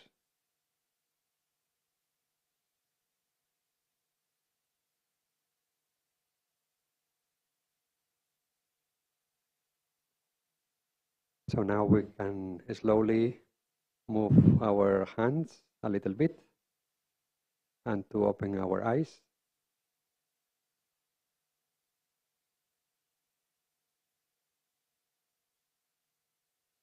So, St. Ignatius, after doing these things of going to the meditation, he asked us to have a few minutes of exam. What were my feelings when we saw this, we meditated this Bible text? And from that, from doing this exercise, a spiritual exercise, we learn about the heart of Jesus and how to follow him, how to learn and how to follow.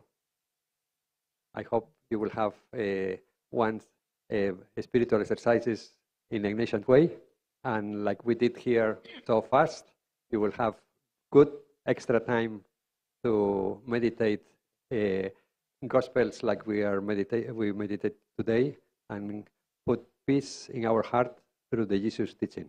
Thank you very much.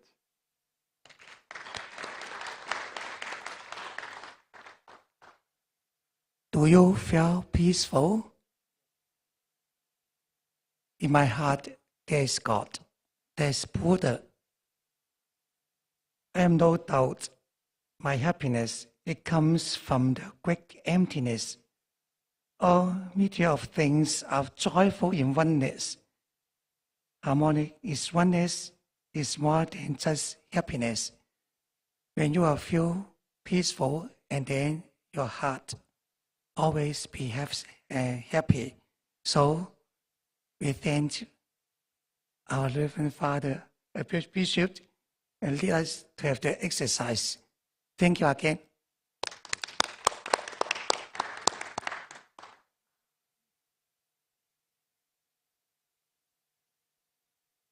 Vipassana meditation is a special meditation. 10 days residential courses. Fellow Professor Dr. Famaha Sambom will give us this, I think, very special meditation for us. Saying, thank you, Doctor, to share with us.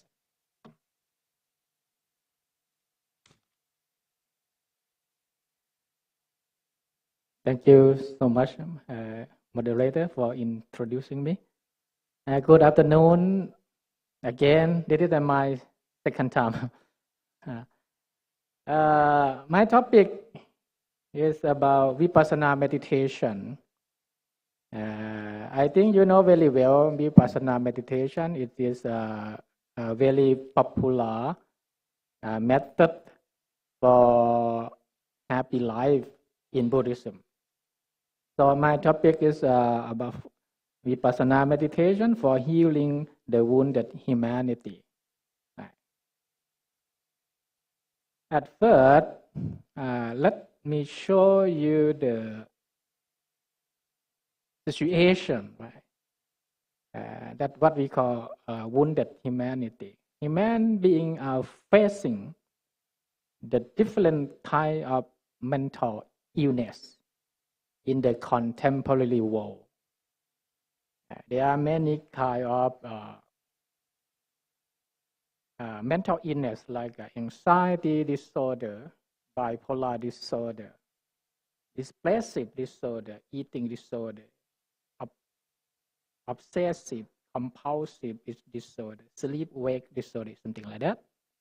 It is the current situation we are facing in the world today. It is the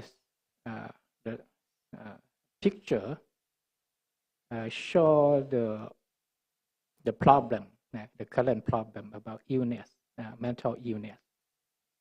So at first, I would like to talk about what is the Vipassana meditation in Buddhism. Vipassana comes from Pali language. Literally mean Vipassana is one kind of the two kinds of Buddhist meditation.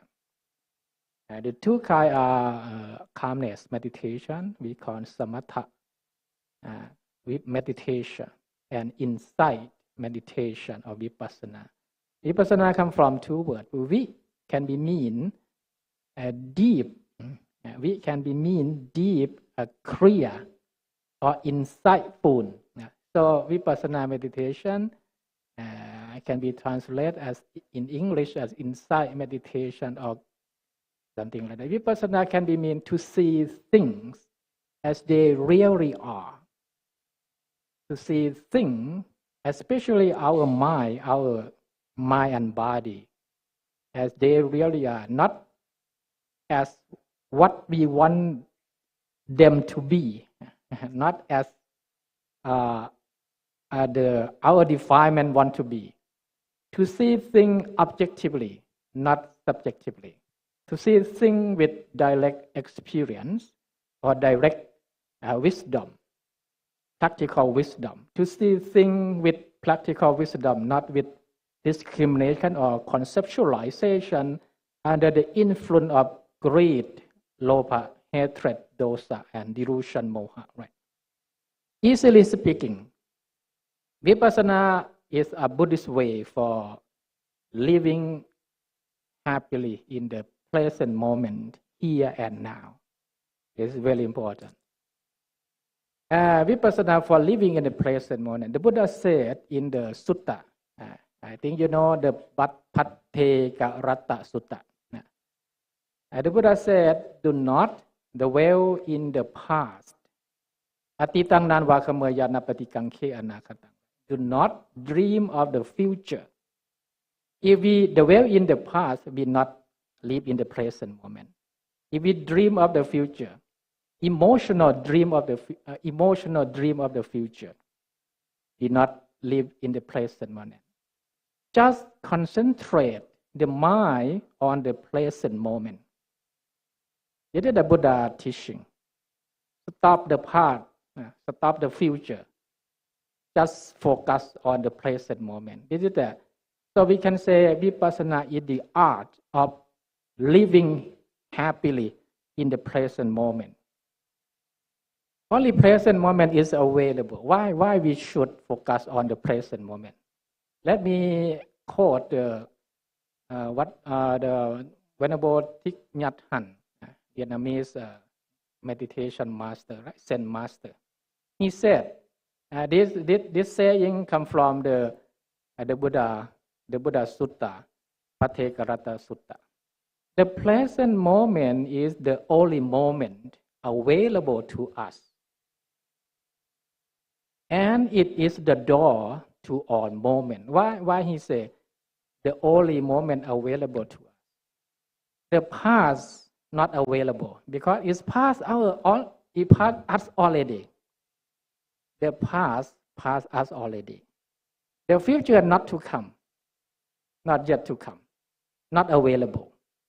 So our life can only the present moment we can touch in our hand. We can manage. Okay, this picture show our life concerned with the three time, right? The past, time, the future, and the present. Now we are standing at the present. The past us already. The future not yet to come, not come. So Vipassana is the art for living at the present moment. This means how can we utilize, how can we benefit from the present moment? Moment is a very short time. Moment by moment, moment by moment. If can live with the present moment, this is a very important of the essence, the heart of Vipassana meditation.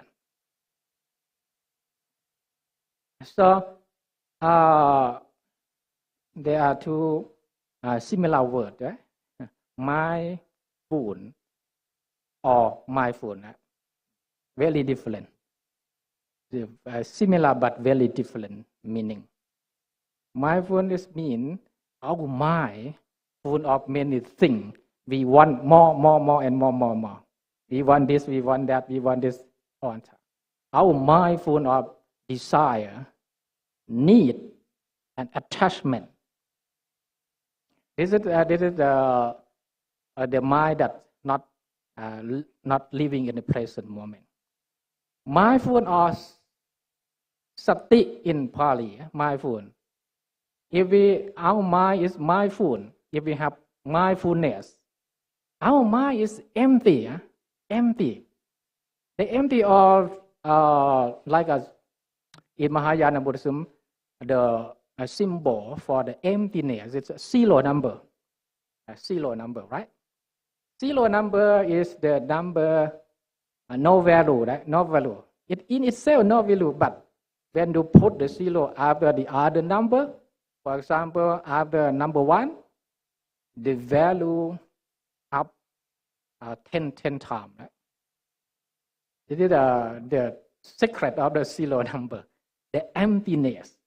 Zero number comes from Indian math, created by Indian philosopher, I believe. Maybe influenced by Buddhism. So zero number or the symbol of emptiness in Mahayana, especially Zen Buddhism, use the symbol of zero. Emptiness very important. If we can live in the present moment, our mind empty empty of defilement, empty of desire, greed, something like that, but full of happiness. Full of happiness. Okay. The nature of mind. Nature of mind. The Buddhism, the Buddha in the sutta, the Buddha compare our mind like a monkey. It's called monkey mind. Why monkey mind? As you know, the monkey very very naughty, right?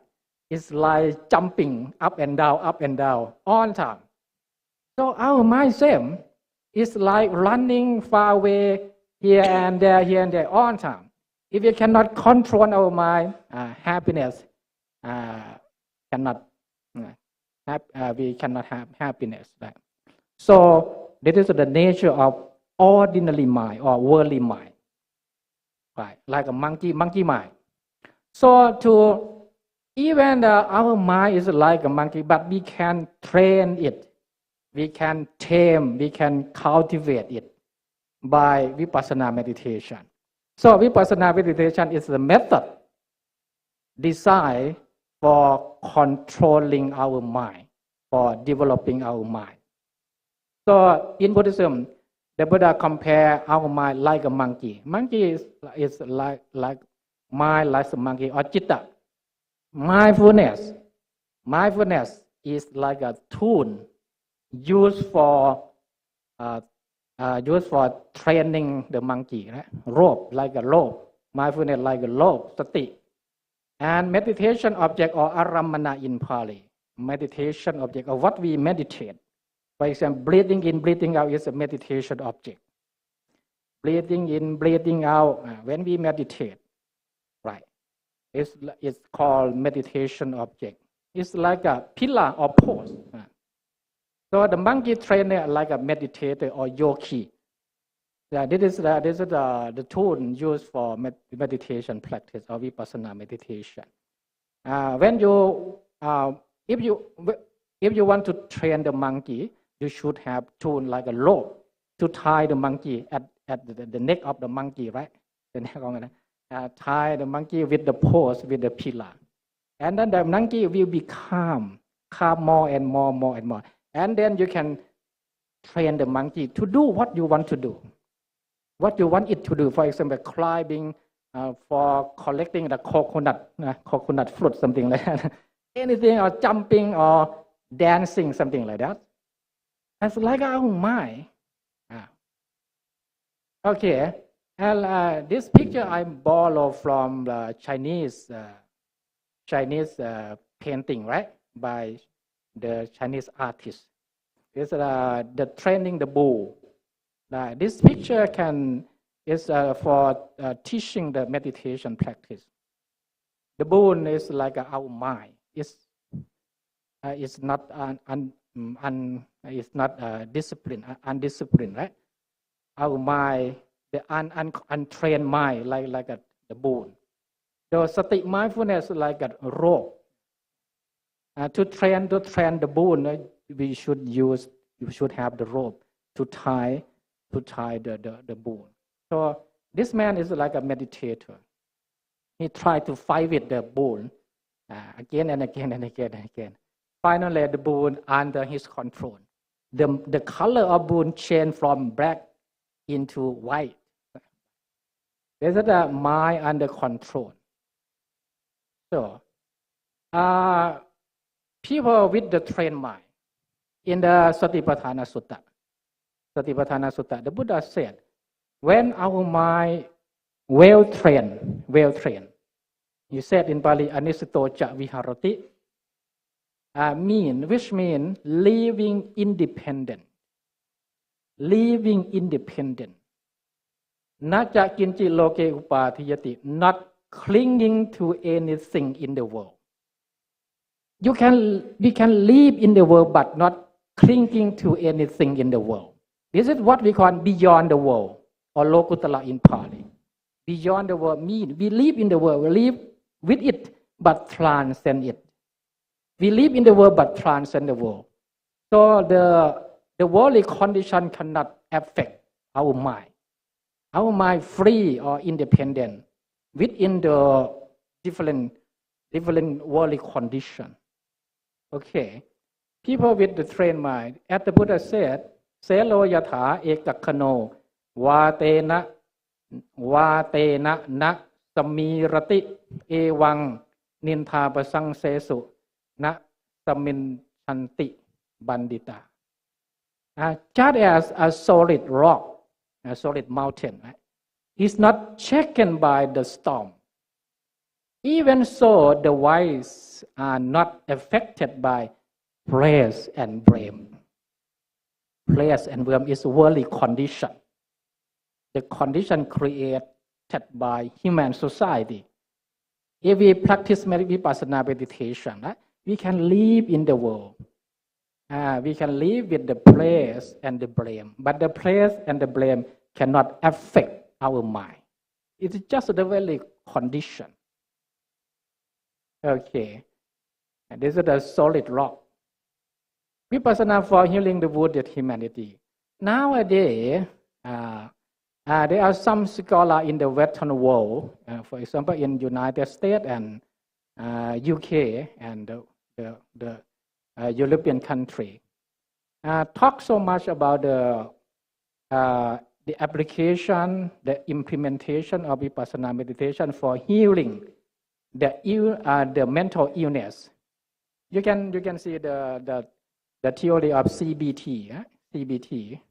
CBT is about the relationship among the thought, our thinking, behavior, and emotion. What we think affects how we feel and act. What we do affects how we think and feel. What we feel affects how we think and act. Interrelation. So this is the root cause leading to mental illness, right? So we get suffer because we cannot control our mind, the way of our thinking. This is in psychology we call CBT. In Professor John Kabat-Zinn, he developed Vipassana meditation for reducing the stress. It's called MBSR. MBSR, mindfulness-based stress reduction. He applied the Vipassana meditation or mindfulness for reducing stress. How to reduce the stress?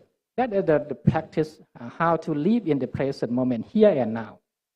And MBSR is mindfulness-based stress reduction. For example, the practice of letting go, no attachment, detachment, letting go, non-judgment, just knowing, just bear attention. When we experience the world, if you practice Vipassana meditation, you just perceive the external world, non-judgment, letting go, something like that. Okay, and also the method developed by some scholar, especially the scholar from Oxford University, like mindfulness is called MBCT, mindfulness-based cognitive therapy. Yeah, this method comes from the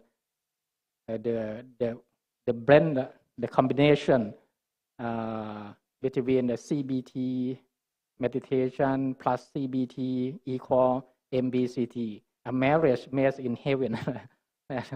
Cognitive behavioral therapy or CBT combined with the mindfulness meditation. Mindfulness-based, this is called mindfulness-based cognitive therapy.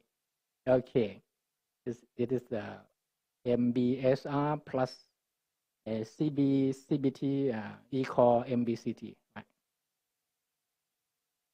Okay, thank you so much. It is thank you so much.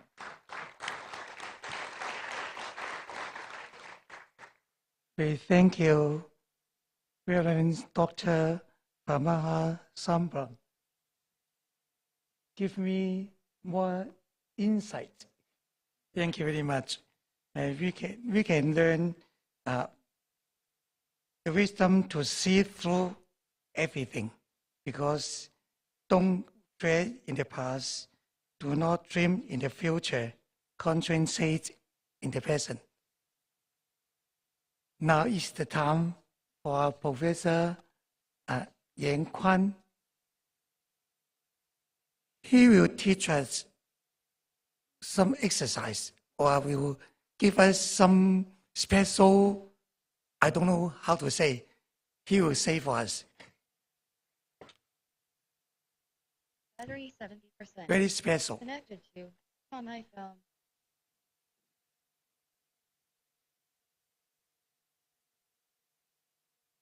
Good afternoon, everyone. This is Master In Kwan. And 1 hour ago, I met Father just beside me, and I suddenly relieved.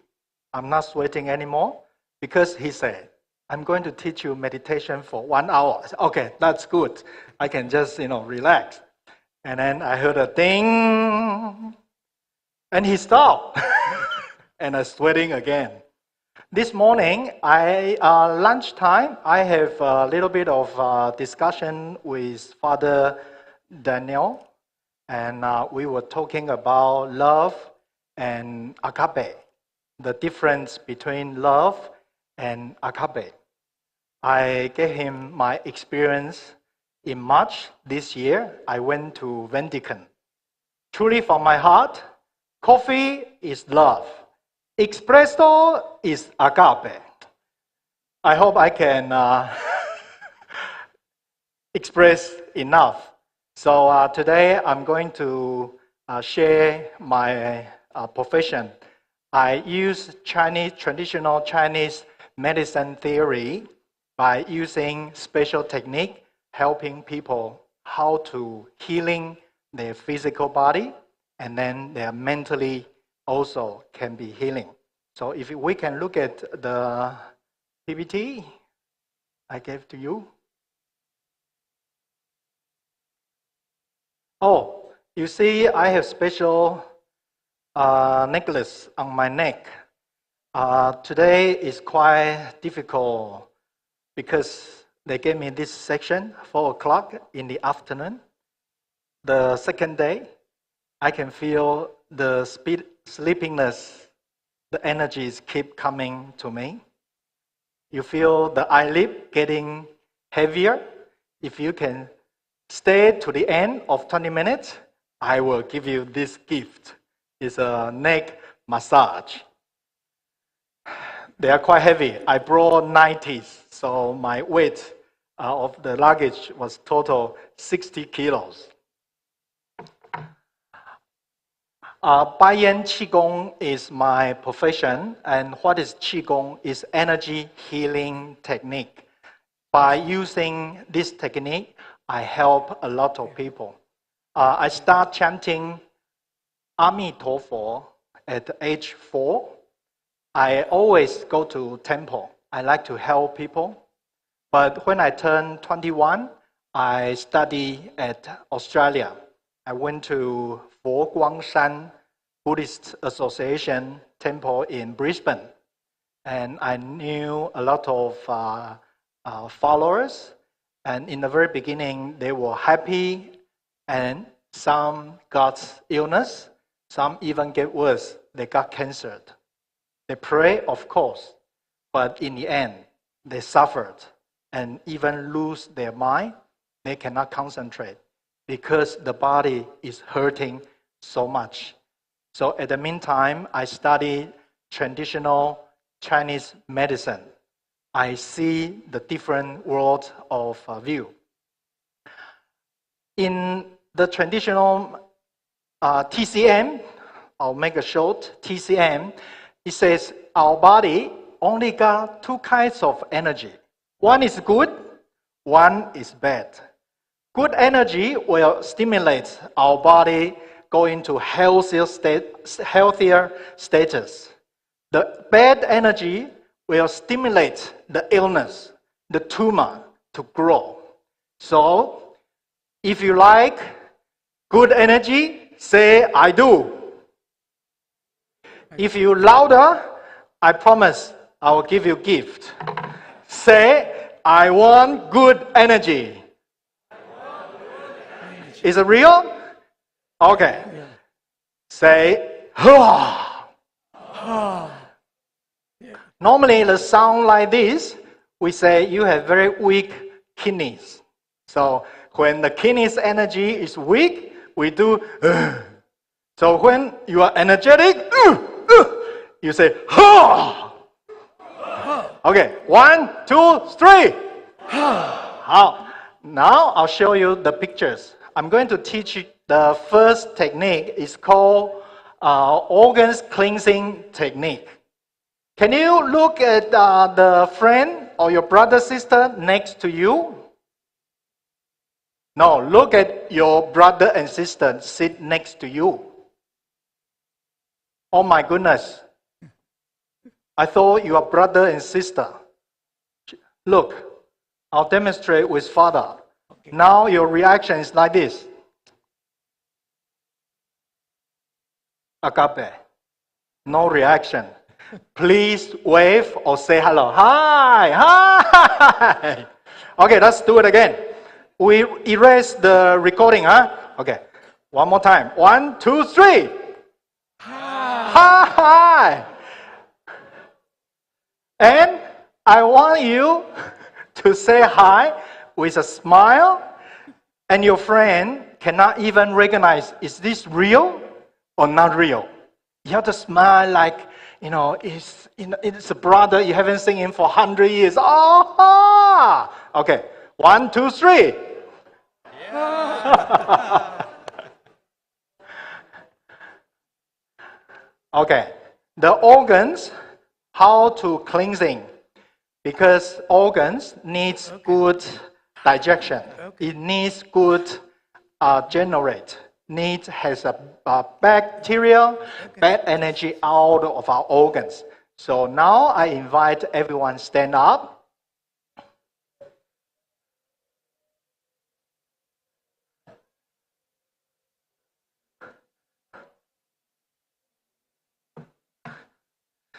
Now pat your organs like this.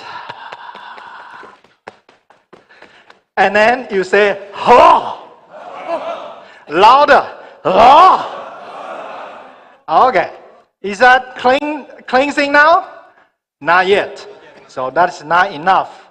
We need to give our organs a little bit of power and need to squeeze our organs. By doing that, we need to use our arms like this. Shh. You hear? Okay, let's do it. Go!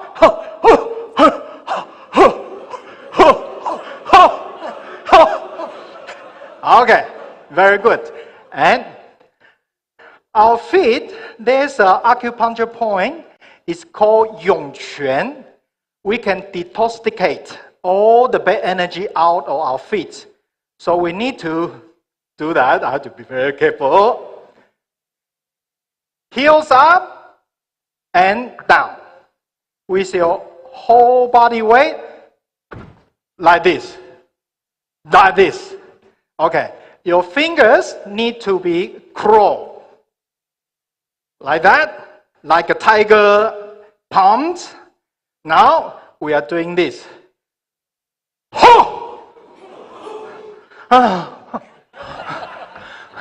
Can you give me big sounds? Because the sound can stimulate. It's a vibrate to our organs. So it's like, Okay, we do it together, brother and sister. 1, 2, 3. Okay, and your mouth need to face down because good energy go up, bad energy go down. 1, 2, 3. 1, 2, 3. 1, 2, 3. 1, 2, 3. 1, 2, 3. Ha! 1, 2, 3. Ha! Ah. Can you feel you are awake now? Now, with a big smile, wave to your brother. Hi, are you awake?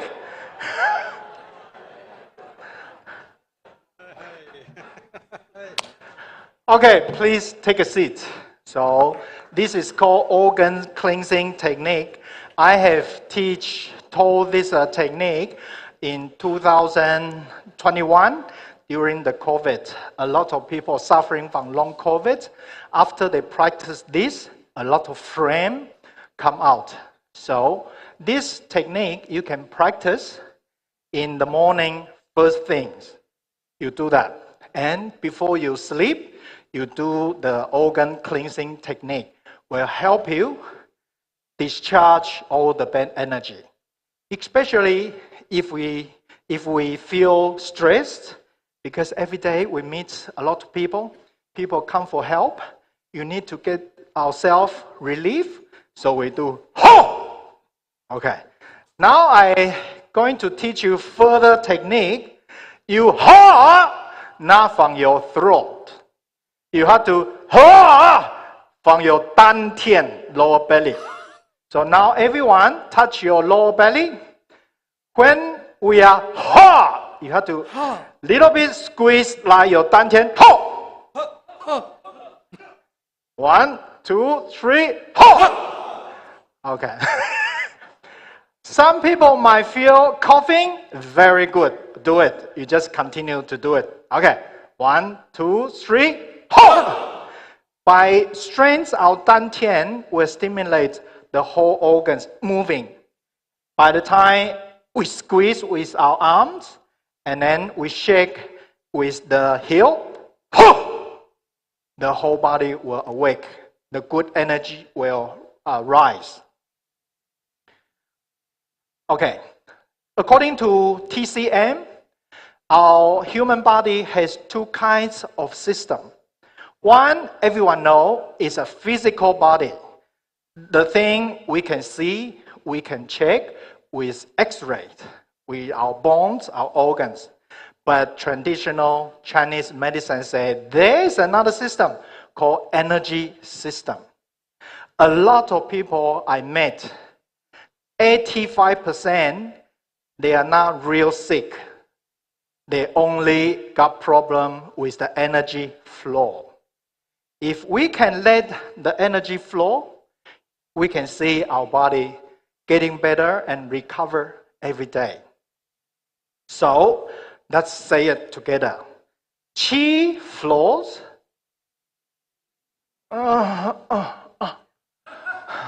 Can you say with a little bit of energy? Okay, because we are recording, we cannot let everyone know we are weak. Qi flows.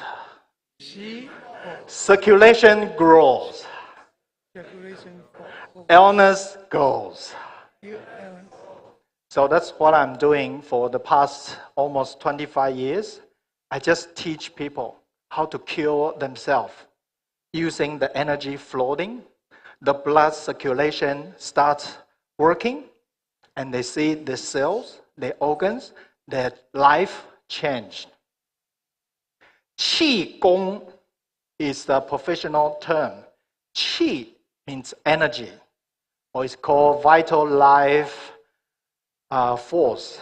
Some people in Western it's called bioelectricity. In Chinese term, it's called qi. And the most common form is energy. Gong is commitment. I translate to homework. Qi Gong is the energy homework. No one can do it for us. We can only do it ourselves. It's like a homework. It really helps people growing up and growth their energy back to health status. I am almost age 58. Everywhere I go, they look at my skin. Wow, Master In Kwan's skin is perfection. You can't see my wrinkles because I got no wrinkles. I got muscles. because my energy is about 35 to 40 years old. I do my homework every day. But a lot of people don't like to practice Qigong because it takes time. And you are very busy. Normally, you just need 2 hours. And you think, if I got 2 hours, I won't be like this. So my Qigong only takes 5 minutes a day. Can you do it 5 minutes? Tell your brother, yes, you can do it. Only 5 minutes. So Qigong is a homework, is an energy homework for each one of us. Okay, this is the most important. I hope you can take a picture. Only 4 types of Qi disorder. One is a blockage. That is the most common. The circulation of the Qi stop. That will cause hypertension. If we are too tiring, our muscle, our joint is too tight, it will squeeze the Qi channel flows. It will stop the Qi flows, and the muscle is too strong and too stiff. Our vein, our artery is getting tight, so we become hypertension because heart need to pump more blood. Second one is deficiency, which is the weak of our energy, and impurity. Because the circulation is bad, we cannot discharge all the bad energy. And the third one is invasion of the Qi. Cannot go through, it's supposed to go. So we are suffering from the illness and non-stop. If we can take those problems away, everyone can cure. This is a Thai student who suffered from lung cancer, and she cut on her right side of the lung, and she flew to Hong Kong and Malaysia, learned Qigong from me. After 1 year, she went back to Central Institute of Thailand. Her lung grows back. Before COVID, I was planning come to this institute to tell them what is technique help people to grow back. And this is a person, is a high school mathematics teacher. She suffered from hypertension and heart problem. After practice, her life changed. She always get angry. She always screaming at the house because she lost control of her life. And because illness, she always get angry. And I told her a special technique and relax the body, and she changed. Can you? Wow. Okay. And this is another Malaysian student. He has a problem of his knees. He saw a lot of specialists to check his knee, and I told him the problem is on your liver. Your liver dysfunction, that's why your knees become very stiff. He cannot barely walk down. He's a very rich man, but he's suffering every day. After he practiced, he lose all the weight, 25 kilos, and he can take the trip with his son. He say, at my age, I'm so glad I can take my children have a tour in Europe and can walk as fast as they can. And this is a man with a liver problem. After practice, he changed a lot. He couldn't sleep because people who has a liver problem cannot sleep well. This student, before she came to me, she's about planning to suicide because every day she's suffering of itchiness of her skin, and she always wearing mask until she came to me and then practice. All the circulation start working. She changed. That's just about 2 years time, and her body is changed. This handsome young man has a sleeping disorder and always get angry, suffering from the emotion and mentally illness. and his sister asked him, must come to my class. This is a Malaysian student. He's very young, very handsome. So after 9 months, he changed to he was. So people practice Qigong, then the energy flow, they changed. And this young man has a nose sinus. He couldn't breathe. He always breathed with his mouth. He sleep like this, with mouth open. So he couldn't concentrate on his study. He has no friend because he has been bullied in the school because the score is so low. His father brought him to me. I said, it will change. Then he changed like this. It's totally different. This student is from Hong Kong, Sally. She's a volunteer work for Buddhism, helping a lot of people, bring food to Mongolia, to Xinjiang, to the poor countryside. But at age 50, she started having females problem. Her ovaries almost dropped out. And one day, and that was the first year I went to Hong Kong, and she looked at my face. She said, wow, a man's skin like this is something I can learn. So she learned, she changed. Now Sally is heavily involved with volunteer work. The life's changed. This lady gave birth of her 2 children. After that, she got very sore lower back, always tiring, and got asthma. She couldn't see the meaning of life. So after practice, her boss asked her to come to learn Qigong. Now she is 61. Her life is totally different. Okay, so I've been teaching this technique, helping people in Malaysia, Taiwan, Hong Kong, Singapore. Now I even teach in United States, UPenn. I teach in nursing faculties. I've been there for 5 years. Since COVID-19, I thought I have to do something for people, so I create some technique, especially healing our lungs. The viewer, over 50 million view my video. And every day I receive a lot of mail. After practice Qigong, they change their life. Okay, the reason I can come here today, the Reverend Hui Kwan's brother, he's suffering sleeping disorder. He needs to drink at least half bottle of whiskey so he can sleep. In the very end, he's not smiling. He's always stay in his room and suffering of diabetes and hypertension. His sister said, you must change your life. You are Buddhist. You cannot live like that. So he practiced with me online and he changed. And after I told him and he changed, Fo Guangshan invited me to teach 400 nuns and monks last year. And because my teaching was full of joy, so in March this year, they asked me to go to Vatican. So I have this honor to meet Paul. And at the Vatican, I was so sad because I saw the father and sister. They work so hard. Their body is starting getting not well.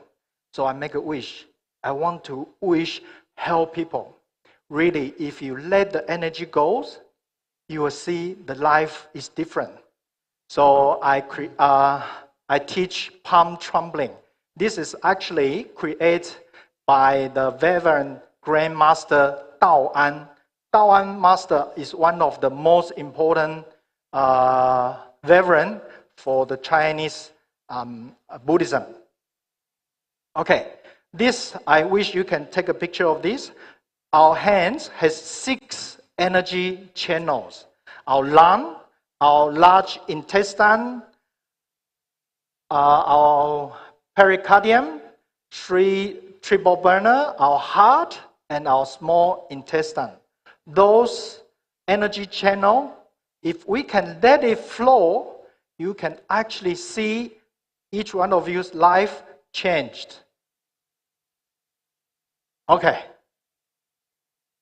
By doing that, 4 months ago, I met Father Lin, I told him how to practice. And I said, promise, I promise you, only 5 minutes, no more than 5 minutes. If you practice 5 minutes a day, every day, for 4 months, and I asked him, what's the result? Father Lin said, relieve the neck and shoulder and back. He can feel relaxing on his shoulder, and he got more energetic, increasing of sleeping quality, less muscle ache. Just 2 weeks ago, Father Lin told me, the Baba said, his hair grow back again. So that really works. Okay. So if I got time, I will teach you this. So it's the ringing, the impact of the emotion. Our organs, each organ can control our emotion, especially our liver. If our liver did not functioning well, we will always get anger. I got a lot of students, after they practice Qigong, they are not getting angry easier because the liver is starting function. So life is different. The gift time, I'm going to give to you. You can take this back. Very helpful. You just massage your neck and pull up. Massage your neck and pull up. Because the neck is connecting with our diaphragm. If the neck muscle is flexible, our inner organs will help circulation. I got no time to explain this, but the neck is very important. Huh? Okay.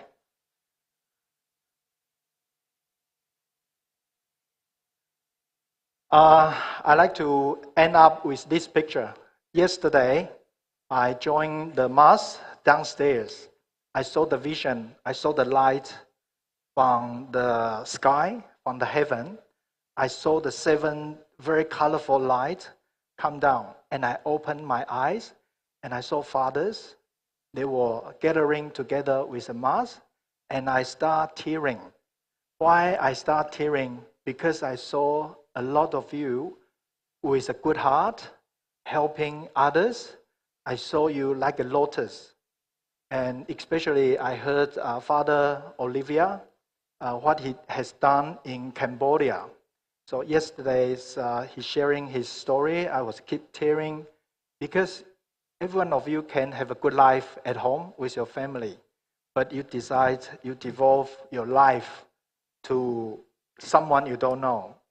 Yesterday was quite happy, but I can see there was a lot of challenging, a lot of burden, a lot of things you have to do. So I wish everyone, if you learn my Qigong, and you can keep your body circulate. And I look at this picture. This morning, one of the fathers showed the picture of Jesus washing the followers' foot. I was so touched. Jesus was Son of God, but he knelt down because he wanted to help everyone, all the siblings, even the Buddha. During 3,000 years ago, Buddha is helping people. So I wish everyone have a healthier body so you can help more people. 2 years ago, there was a father called Father Andrew Lai Gan Lin father. He passed away at age 105. And there's a documentary filming program for him. I only remember one part. The man at the age of 95, when the reporter asked him, what do you miss the most? And he started tearing. He said, when I left the home at 19 years old, I really want to devote my life to God, to Catholic, the Spirit. But I really worry about my mother because back to 100 years ago, there's no airplane. If say goodbye to his mother, he will never see her again. Then his mother say, son, God will look after me. God will look after mama. You just go. At the age of 95, he still miss his mother, his family, but he got the mission. So I saw a lot of angels in this room. Thank you very much. I hope everyone has a better life. Thank you very much.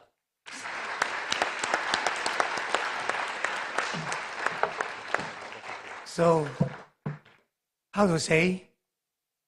Do you feel touched? Everything in my is God's love, and also is the enlightenment of the Buddha. We thank everyone, thank Buddha, thank our God, always with us. So this session, we thank you. We are three excellent speakers.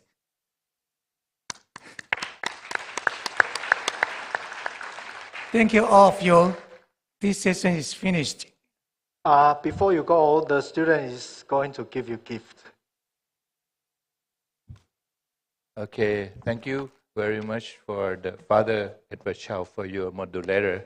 But right now, we're going to distribute this kind of, I don't know what this is, but it's something for the massage to explain it. So, this is gift to the participant. น้องครับไปให้กับข้างหน้าทางนู้นก่อนเลย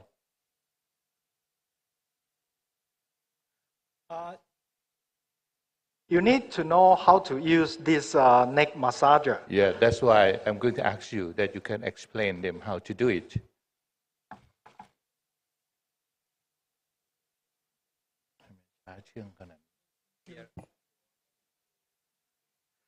Father Lin said, if you want to learn 6 o'clock in the morning tomorrow, I'll be here teaching you.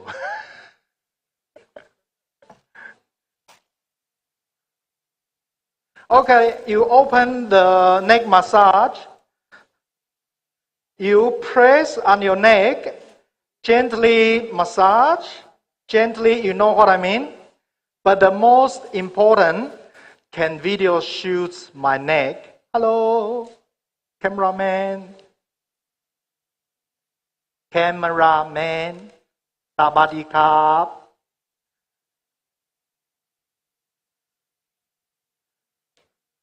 My friend. Yes. Not to him, to me. The video, to me. Okay. To me. Video to him, not to me. Please. After you massage, the most important is not press, is to pull out.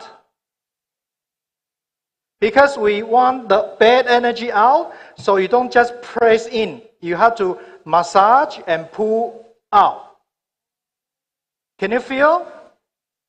You massage, pull out. You got it? You massage and pull out. Normally, if I sitting in front of computer, I will leave it like that. As long as I feel a little bit of stiffness, I just massage and pull out. Okay, the secret is you have to do this.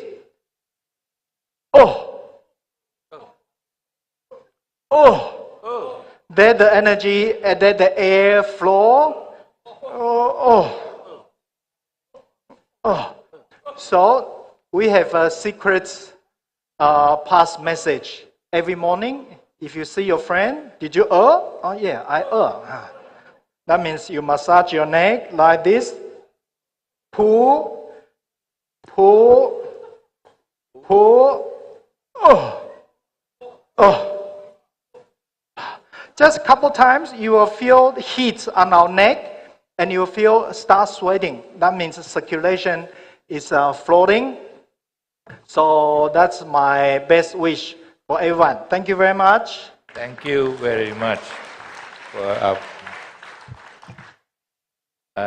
Now we have the almost 1 hour, maybe 45 minutes for the group discussion. Thank you very much for your inspiration.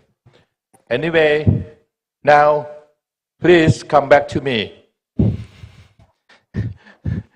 Just leave it in your neck and then come back to me. We're going to have a group discussion. And then you remember the group of the yesterday. So you're going to go discuss in the same group that you were in the yesterday. He's always joking to me. I said, do not take a photo when I speak. Okay, please come to me. Just leave it. Calm down, please, my friend. Take a seat and listen to me first.